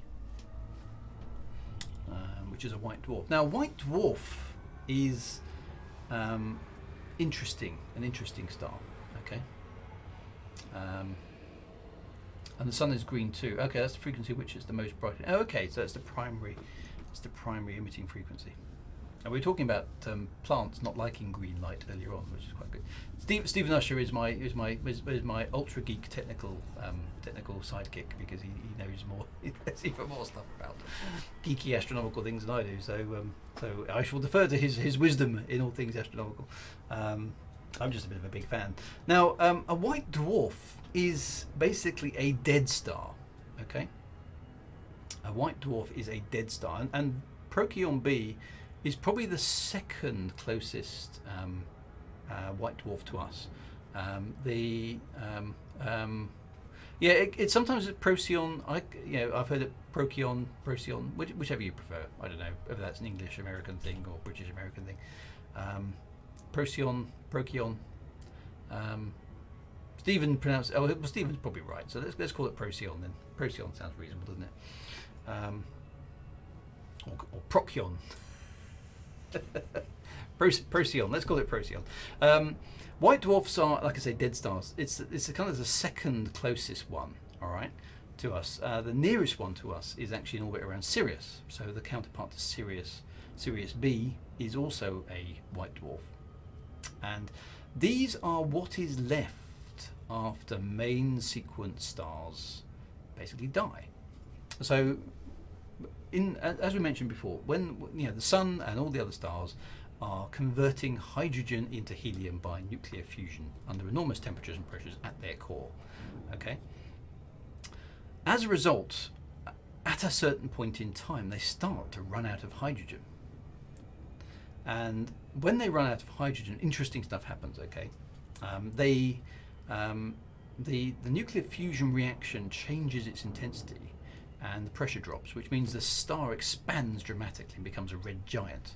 And Betelgeuse, one of the stars we will visit later on in the Astro Tour, is in that exact phase, and it was in the press quite a bit earlier this year when it faded abruptly, and everyone thought, "Oh, maybe it's going to go supernova, yay!" But it didn't, and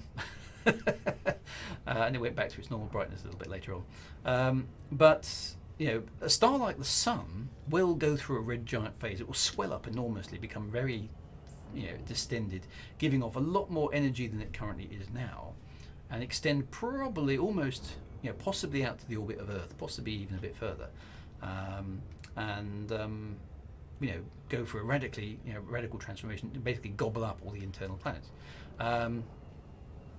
And the reason for that is it's burnt through its hydrogen fuel, so it's run out of hydrogen and has converted it to helium.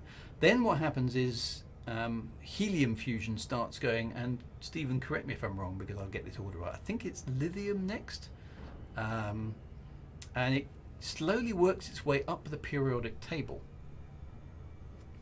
But each reaction, each fuel that it works its way through can't sustain the reaction for very long, and so those stages don't last very long, and the star kind of loses its external atmosphere in the process. It burns off.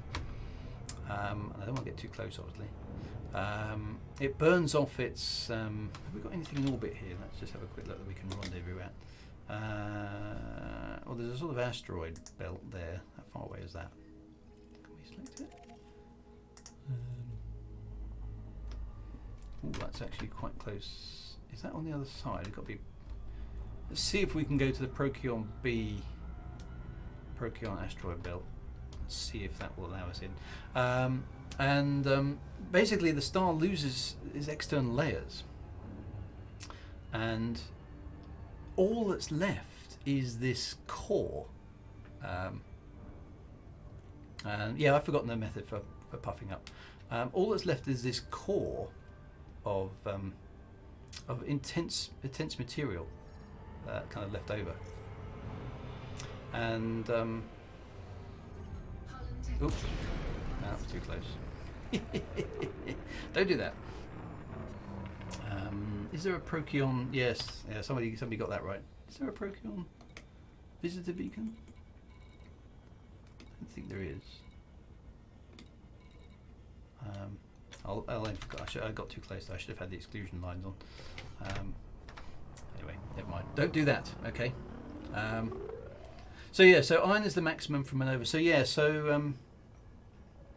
A white dwarf is basically the remnant of a star, a sun-like star, that's died, and you've got this super dense core that's all that's left, and it's sort of degenerate matter. It's not really doing anything. It's just incredibly dense and incredibly hot, and that is the fate of stars like the Sun. They will end up as these little degenerate things in space, not hugely bright but incredibly dense and very, very high temperatures, that will slowly, very slowly, cool down over the course of untold millions of years. Oops, heading in the wrong direction.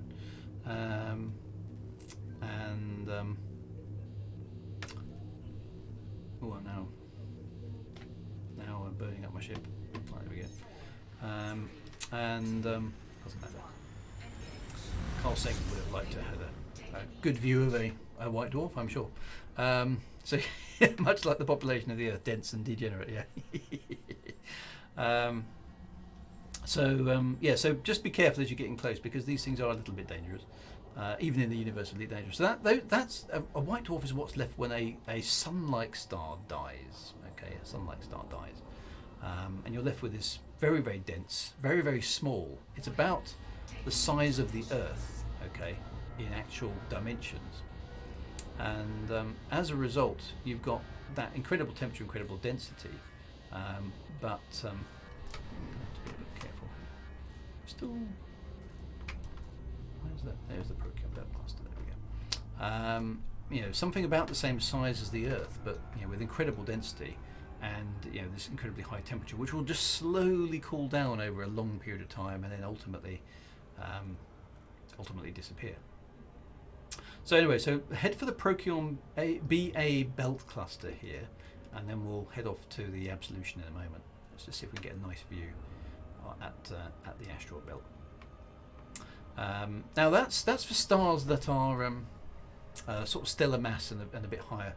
When stars get beyond a certain point, other weird stuff happens. Okay, so you can't get super heavy elements generated in sunlight stars. There isn't enough kind of oomph. But for bigger stars, weirder stuff happens. And so here we go. There's the old asteroid here. We can kind of get some screenies with, which is quite cool. Bigger stars in the sun, they go through a similar process. So they'll puff up into red giants, really, really large, enormous stars. And then they'll convert hydrogen to helium and helium to lithium, and they work on all the way up through the periodic table. They even they go through oxygen and carbon, I think, and all sorts of other interesting elements. And there we go. There's the white dwarf. Okay, so I don't know how far away that white dwarf is, but basically it's the size of the Earth,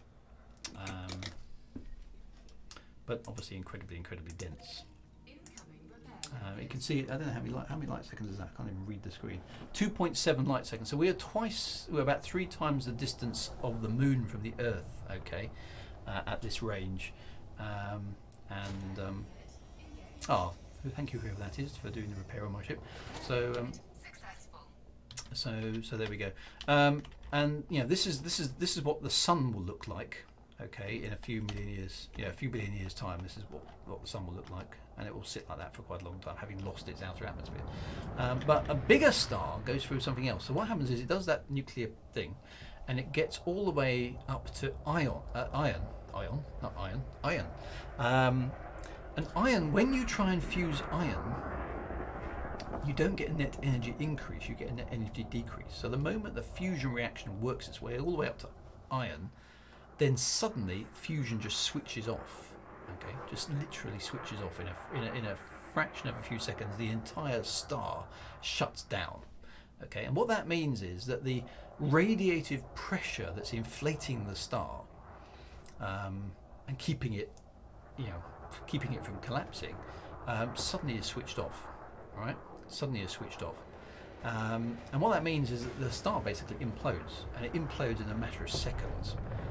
And in that moment of implosion, that's when all the heavy elements like uranium and plutonium and all the precious metals and all stuff like that is created in that moment. And then basically there's a rebound, okay, from that thing, and that is the supernova. Okay, that's the supernova. And basically the star just explodes. It's the most powerful. Not the most powerful, but one of the most powerful forces in the universe is an exploding supernova star, and that's what basically happens. It implodes and then it rebounds and boom, it shatters itself and splats itself across the entire solar system, probably taking out any nearby planets at the same time. In the centre of that debris, what's left is the collapsed core, but because there's more mass, it goes past the white dwarf stage, keeps shrinking, and compresses itself so much that in an atom is composed of protons and neutrons at the center and electrons going around it. Well, in these stars, the amount of mass is so high and the density so great that it's compressed. Those atoms are actually compressed into neutronic matter, which means that the density is just unbelievably high. If you had a teaspoon of neutron star material, it will weigh hundreds and hundreds of tons. It's insane. It's material that does not exist on the Earth. And then you're left with this fragment of stellar core, way smaller than the Earth-like white dwarf. It's incredibly dense, and that's your neutron star. And the other thing that you'll notice from Elite Dangerous is that neutron stars are spinning and you get these wonderful wavy effects. Most of them in Elite Dangerous are spinning way too slowly compared to real life, actually. Most of them are spinning much faster than that. And that's because, you know what happens, I don't know if you've ever experienced this when you were a kid, but when you go on those kind of carousel things, and if you hang off the back of it, you go at a certain speed, and if you pull yourself in, you speed up a little bit. And that's what basically happens with neutron stars, is the solar mass is spinning, and when it collapses into the neutron star, because it's shrinking in volume, the angular momentum has to go somewhere, so the neutron star spins up, and the smaller it gets and the more dense it gets, the faster it rotates.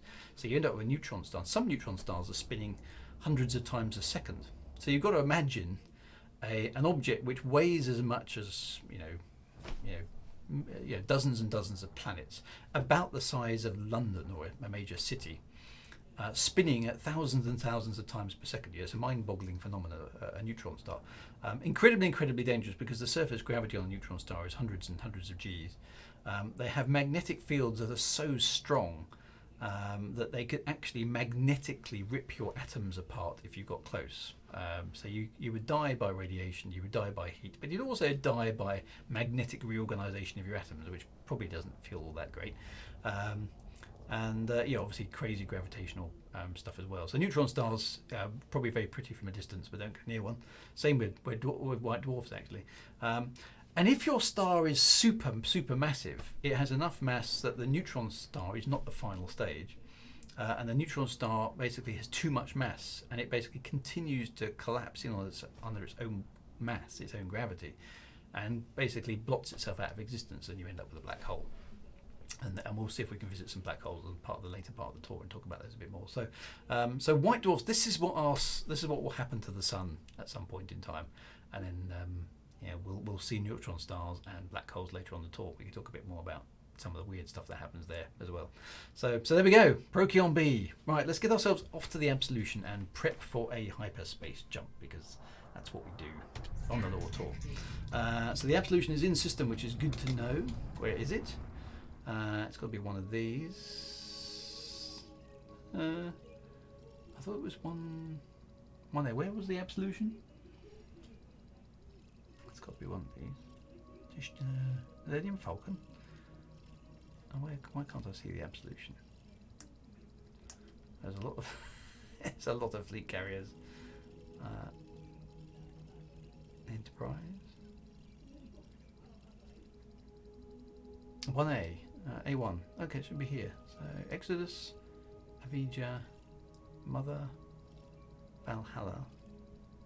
I can't see it. That's weird. Is it on the list?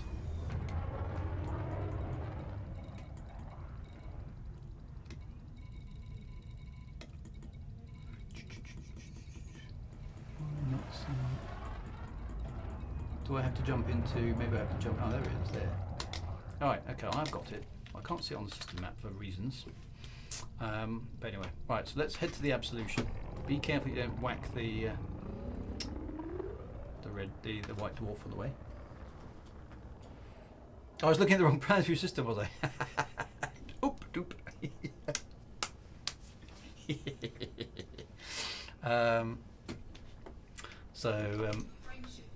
Yeah, right. I'm in the right system now. Well, I found it. I'm okay. You know, totally intentional. Somebody called their ship Enterprise. I know. Well, that's outrageous. Yeah, maybe the Elite Dangerous universe will collapse in on itself with the mass of the excess fleet. Maybe fleet carriers are dark matter. Have you ever thought of that? You know, all the missing mass in the universe has got to be explained somehow, right? So maybe it's fleet carriers.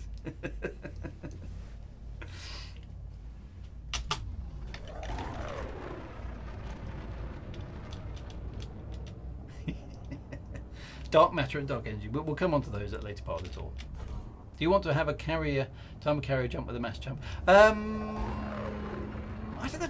Will we have time? We haven't really got time. I think what we'll just use you as a rendezvous point, if that's okay this time, because it's 10 to 10, isn't it? So I need to get it all. We need to have a chance to kind of try and wing up as much as possible. Yeah, apologies if I put my stream tag in the wrong place. I have, haven't I? That's naughty. I thought I'd fix that. Sorry about that. No, it should of course be Elite Dangerous. Oops. Well, we are sort of just chatting as well, so maybe I can get away with that. Sorry about that. I should have put it under Elite Dangerous, of course, but I forgot to switch the tag on Streamlabs. never mind. I'll remember that. The trouble is, there's a lot of stuff to remember with this streaming lark. You know, and I'm not getting any younger. I managed to get my hair cut today, so that's the thing I have achieved. You know, I've got to get Elite Dangerous fired up, and I've got Stellarium fired up, and I've got to have my MIDI stuff fired up, and then Streamlabs over there, and then my notes over here. It's really complicated for a chap of my advancing years, you know. So. Right, we're off to the Absolution. We'll rendezvous there to get our organised. So if you can get yourself to the Absolution. Now we'll have to play fun and games with the instancing. So let's do that. There's a wedding barge in the system as well. 3 cheers for the happy couple. So let's see if you can get into the instance with me in the Absolution. We'll see what sort of fleet carrier escapades we can do and do a mass jump. I don't know, where did I set my mass jump to go to? I was going to go to Barnard Star, so let's go there as our destination. So head for the Absolution, and then we'll drop in there, and then we'll do some wigging up and swapping around and see what we got here. My ship got side, but I don't know who fixed me. Somebody sent me some repair limpets there, so thank you very much for that. So basically the thing is, if you aren't in my instance, then wing up with somebody who already is, get yourself into the instance, and then sort of return the favour to the next person, and we'll see how many people we can get in before we kind of get bored with doing the process. We got to be a bit careful that we don't bust things. I don't know what the maximum number of people in an instance is, but at a certain point it starts making things unstable at the server end, I think. That's one good thing about Star Wars Squadrons. I've been playing some of the multiplayer in that, and it just, I hate to say it, but it just works. The game starts really quickly and boom. But yes, we got a mega hyperspace jump to come, and we need to go out as we always do on my tours with a mass hyperspace jump and a bit of music. And the rule with my music is I used to be I suppose I still have. I play around with it a bit. I'm playing around with it now because of the tours, but I used to do quite a lot of MIDI composition, and I have my trusty Akai 2-octave keyboard here plugged into my USB port, which I can play stuff, and I use that to do MIDI composition. So what I try and do is I try and do a MIDI theme for us to enjoy, and we've done a few Battlestar Galactica, and we've done a bit of this and a bit of that. I know I'm doing a good job with my MIDI compositions when the algorithms for Google and Twitch tell me I've got potential copyright infringement. So my ultimate aim is to actually try and get a copyright infringement by doing a decent MIDI composition, which always makes me chuckle. So we'll see how well I do. I've got a feeling tonight's may trigger one, actually, because the tune I've selected tonight is actually quite straightforward and very easy, I think, probably for the YouTube and Twitch thingamajigs to identify. It's not one of those slightly different ones. I was disappointed last week. I didn't get hit at all. So I did Starships Were Meant to Fly by Nicki Minaj, and what did I go out on? I can't remember now. I think if I do Star Wars, I'll probably get back. Well, I'll see. I haven't done a Star Wars MIDI composition yet. I'll have to try that. Probably get an insta zap on that one. I can't remember what I went out with last time. But anyway, neither of them. Oh, it was War of the Worlds. There we go. That's right. I did War of the Worlds by Jeff Wayne, and neither of them were good enough to trigger the copyright thingy. So there we go. Never mind. Can you use your keyboard to control your spaceship? I don't think I can map keyboard inputs to the musical keyboard. No, I don't think that works, unfortunately. Right, here we go. We're coming in. So form up at the Absolution, and we'll cruise along a little bit away from the Absolution because we have to get out of otherwise we're mass locked. But so we'll use the Absolution as an initial rendezvous point. We'll go from there. I bet you can. You might need third-party software. Yeah, so that's possible. I haven't tried it, to be honest. That would be quite cool.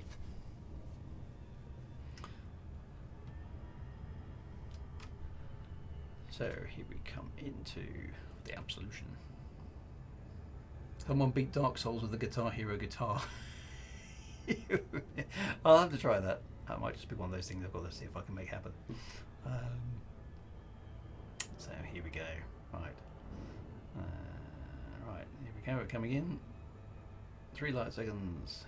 2 light seconds. 1 light second. Decelerating.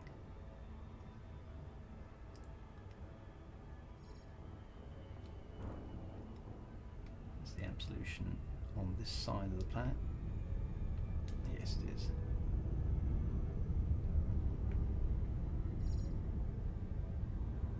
Of course, what normally happens is that the star we want to jump to is actually eclipsed by the planet.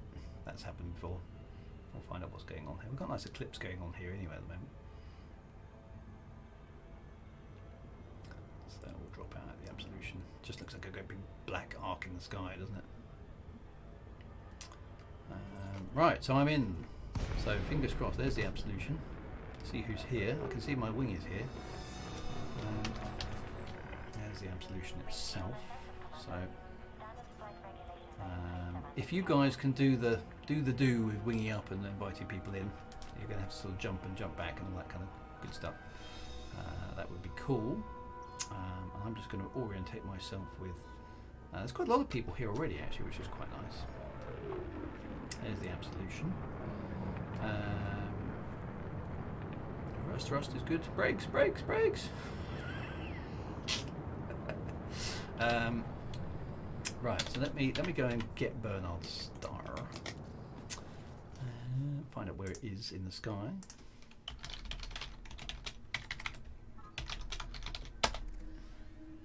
There it is. Okay, so it's 16 light years away. That's fine. Where in the sky is it? It's visible. Yay! So that's good news as well. Okay, so right. So my wing is collapsed, which is good. So again, invite people in as best you can. I will invite random people from my contact list here. He says trying to remember how to do it. That one. There we go. I've got. Right. So who? Right. Who needs a link? So hang on. Who we got there? Commander P. Frost needs a link. I've got pending friend request there. No. Right. So there's a wing there. And let's see who else we can get in here.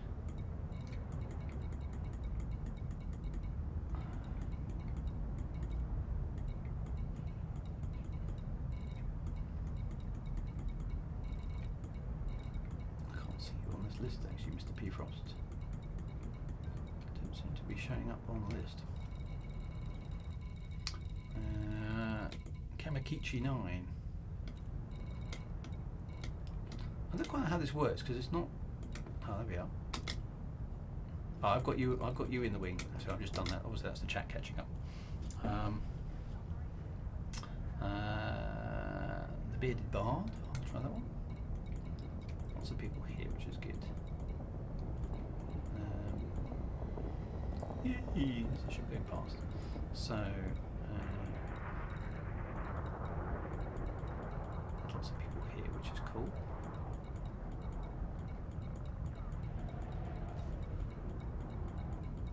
I can't see. Oh, it keeps updating and moving. I passed straight past the one board, did I?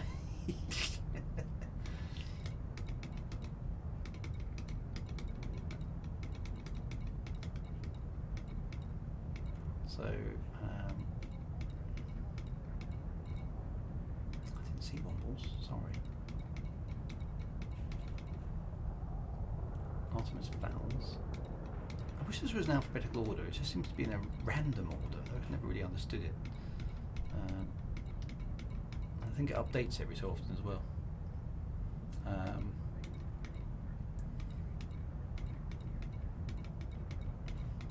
Let's go to the top of this list again. Right, so that is the top.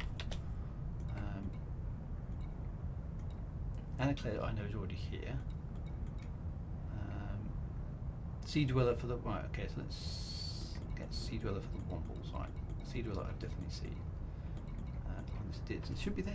Isn't it there? There we go. Right. Invite to wing. Okay. So with a bit of luck, you should have just got the wing invite for those. Get yourself into the instance if you can. And we will throttle along to go. See, there we go. Sea Dweller's in the wing. So if you jump out and jump back in, you should be able to get into. And then you've got the blue tunneling. So it's always the way, isn't it?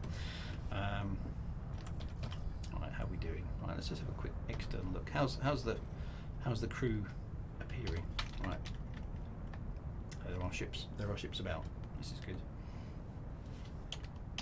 It's a bit dark here. That's the only problem here because we're eclipsed by the planet. We're pitch black, which I suppose will make things look cooler once we actually get moving. But there we go. Cool. All right. Yes, we need a new network code. I've got the. Let's just turn off the thing, because that will screw up my.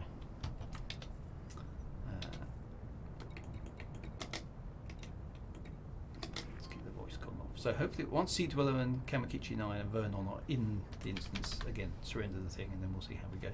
How's it looking there? There's quite a few commanders all in the instance.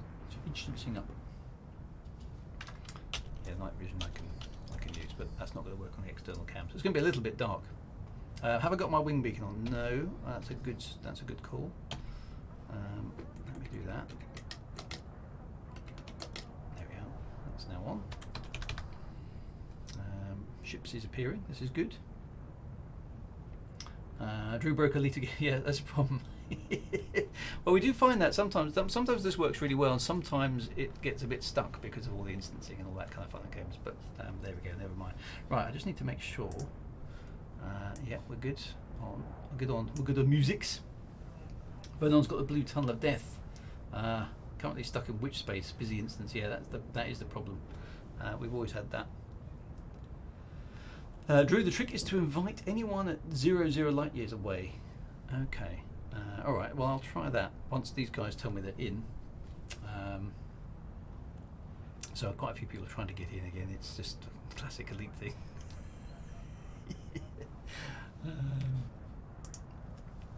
Sometimes you're lucky and sometimes you're not. So hopefully these guys were to get in. Nobody in my wing is in my instance at the moment. They can't get there, which is a bit annoying. But there we go.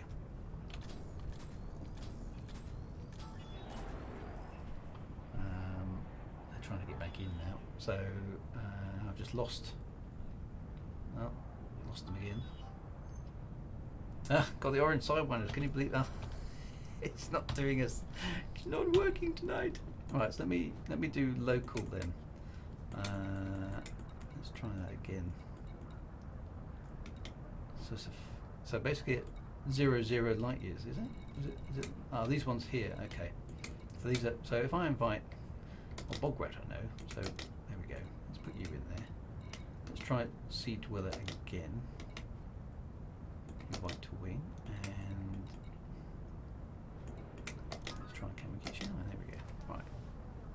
So I've sent my invites out again. Oh, it's so annoying. Sidewinder had the orange Sidewinder message. Blue tunnel and orange Sidewinder. Ah, it's so annoying. If only Elite had proper networking, so we could have a massive fleet. Oh, I think we got up to nearly 30 ships at one point, which was pretty good going.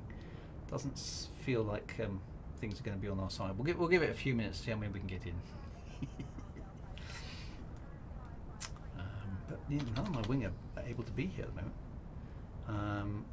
That 0 thing can't be true, as I've invited Myra and she obviously jumped in, but she's still stuck at 0, which is annoying, isn't it? So I don't know how many ships we've got here. It looks like they're kind of. Yeah, I mean there's quite a few ships here, but none of those who are in my. None of those are in my wing at the moment. You managed 99 ships in the mass jump at Sangay. How long did it take you to wing up though? Sounds like about an hour's worth of work. But we'll do our best. If they didn't like that, okay, set fire to their Amazon servers. We'll see how it goes. So I've got one more space actually. Let me try and invite somebody else. Cyber Army. Should be here. Let's try. Gamakichi 9. I'm going to try you again. So we can get in. Lose witch space. Oh, it's just annoying. Have they put a hard limit on instancing? Cyber Army, you're here. I can't see you though. You're not. None of you wing folk are showing up on my scanner, which is a bit weird. Who's this in front of me then? That's interesting. So, oh, Cyber Army. Sorry, yes, you're here. Good. Okay, excellent. You are indeed. That's good news. Okay, so still getting the orange sidewinder and stuck in witch space. Oh dear, the instancing is not. One day you'll have to make a PS4. Yes, I haven't got a PlayStation 4 or an Xbox, I'm afraid. So I'm a bit stuck only on PC for those kind of things. Oh, somebody in my wing has just arrived. There we go. Commander Sea Dweller has made it in. All right, so okay, let me try and do a little bit more. Who else have I got here? Oh, I just lost. Oh.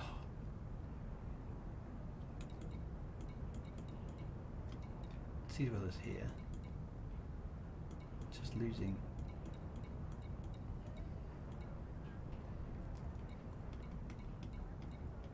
Let's try Commander Lancel. See if we can get different people. Commander Bograt is still supposedly here. Does the invite come in on the commander's panel? It should do, yes. Commander Arkwright. Yep. There you go, sir. Game died. No. Why can't this be reliable? It is a bit frustrating, this bit, I have to say. Okay, well, I've got Arkwright and Lancel there. Now what's going on? My entire screen seems to have gone.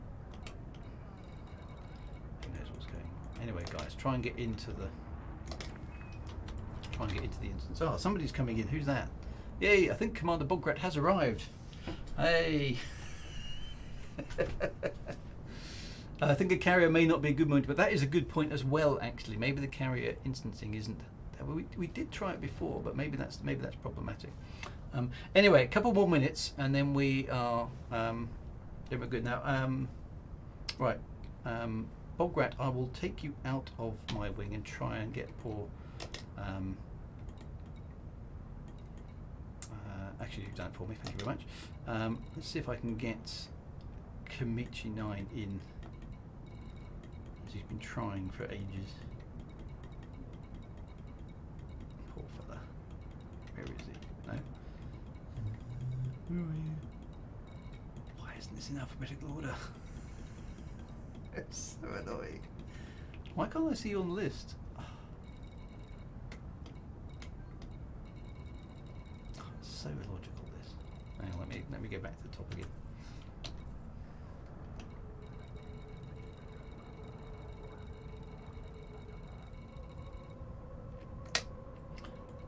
So am I going to designate a specific time for the jump? Yes. So actually what we'll do is let me just reference my thing, because yes, we normally do this and I need to do it quickly. Right, the music is 15 seconds, and so 2 minutes and 15 seconds is how much time I need to give. I'm still going to find Kamichi 9. There we go. There we are. Try that again. There we go. I'm going to invite you to the wing. That's your last chance, I'm afraid, because we're running out of time. Try that. Hopefully that will work for you. Right, you're in the wing. You've got to get into the instance. And we need to get out of mass lock. So, okay, so yes, let's do that. I'm going to just roll forward then. I'll peg it at about, what do we normally do, about 100 meters per second. I'm going to aim for, there we go, 99, that'll do. 100 meters per second. So follow me, and I'm just going to point at Barnard Star. So hyperspace lock to Barnard Star is what you need to achieve. And 100 meters per second is the cruise speed. Okay, so form up on my wing, as it were.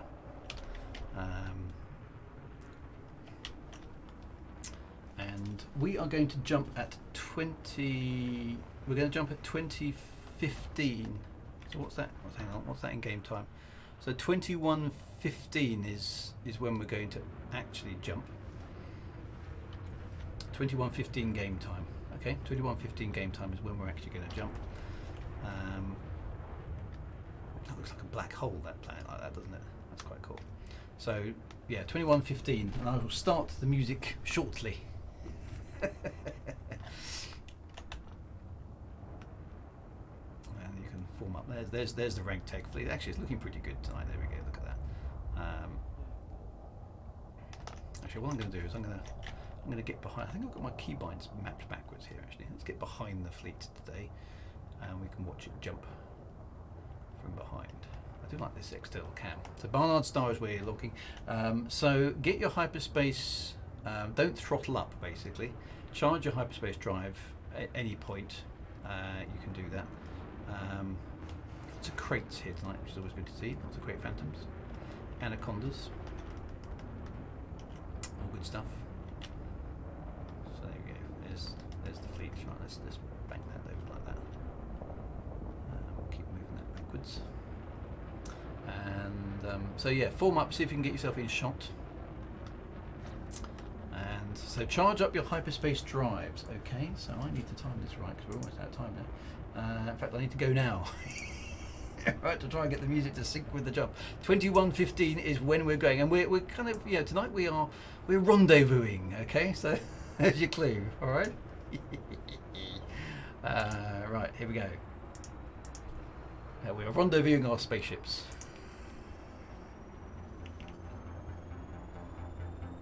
Which is your clue?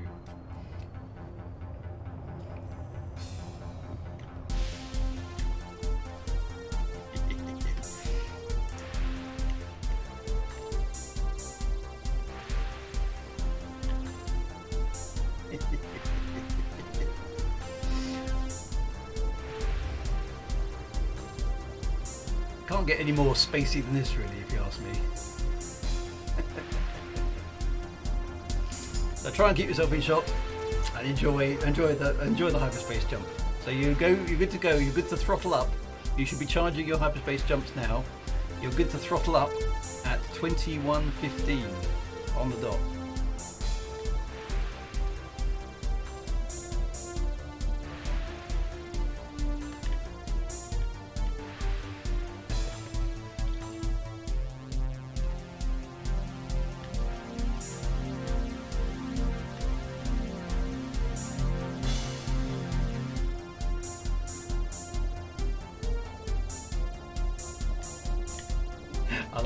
I love these hyperspace jumps. This is just my favourite part of the day.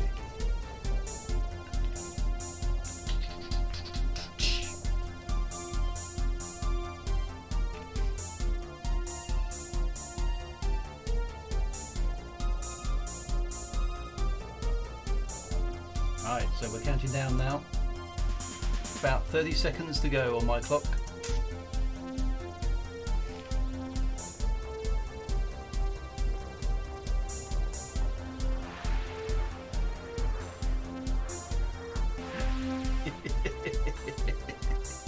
Yeah, Jean Michel. I hope Jean Michel will forgive me. I mean, he's got funky space music.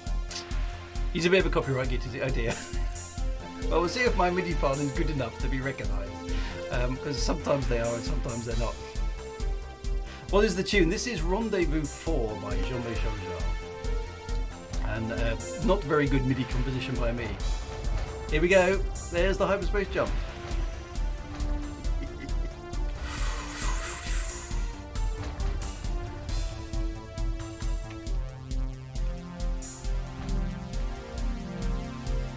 Leaving just me on my own. I better do the hyperspace jump as well.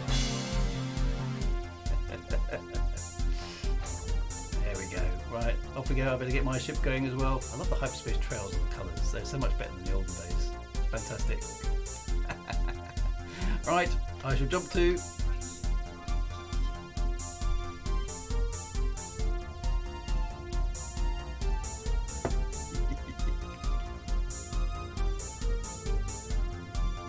It's quite a simple tune actually. It's basically about 4 chords, and just keeps going round in the loop.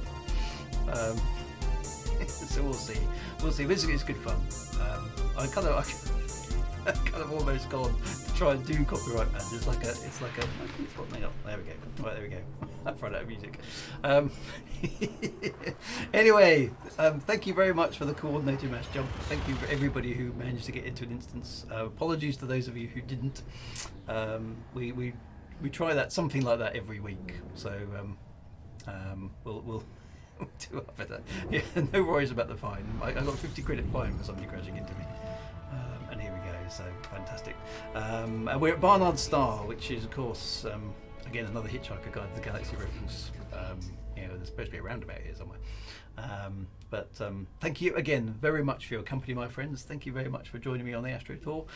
Next week we are touring around the Plough itself, a constellation of the Plough. So that should be fun as well. So hopefully more dodgy MIDI compositions as well, and a bit of science, mixed in there as well. A bit of science mixed in. So thank you very much for your company.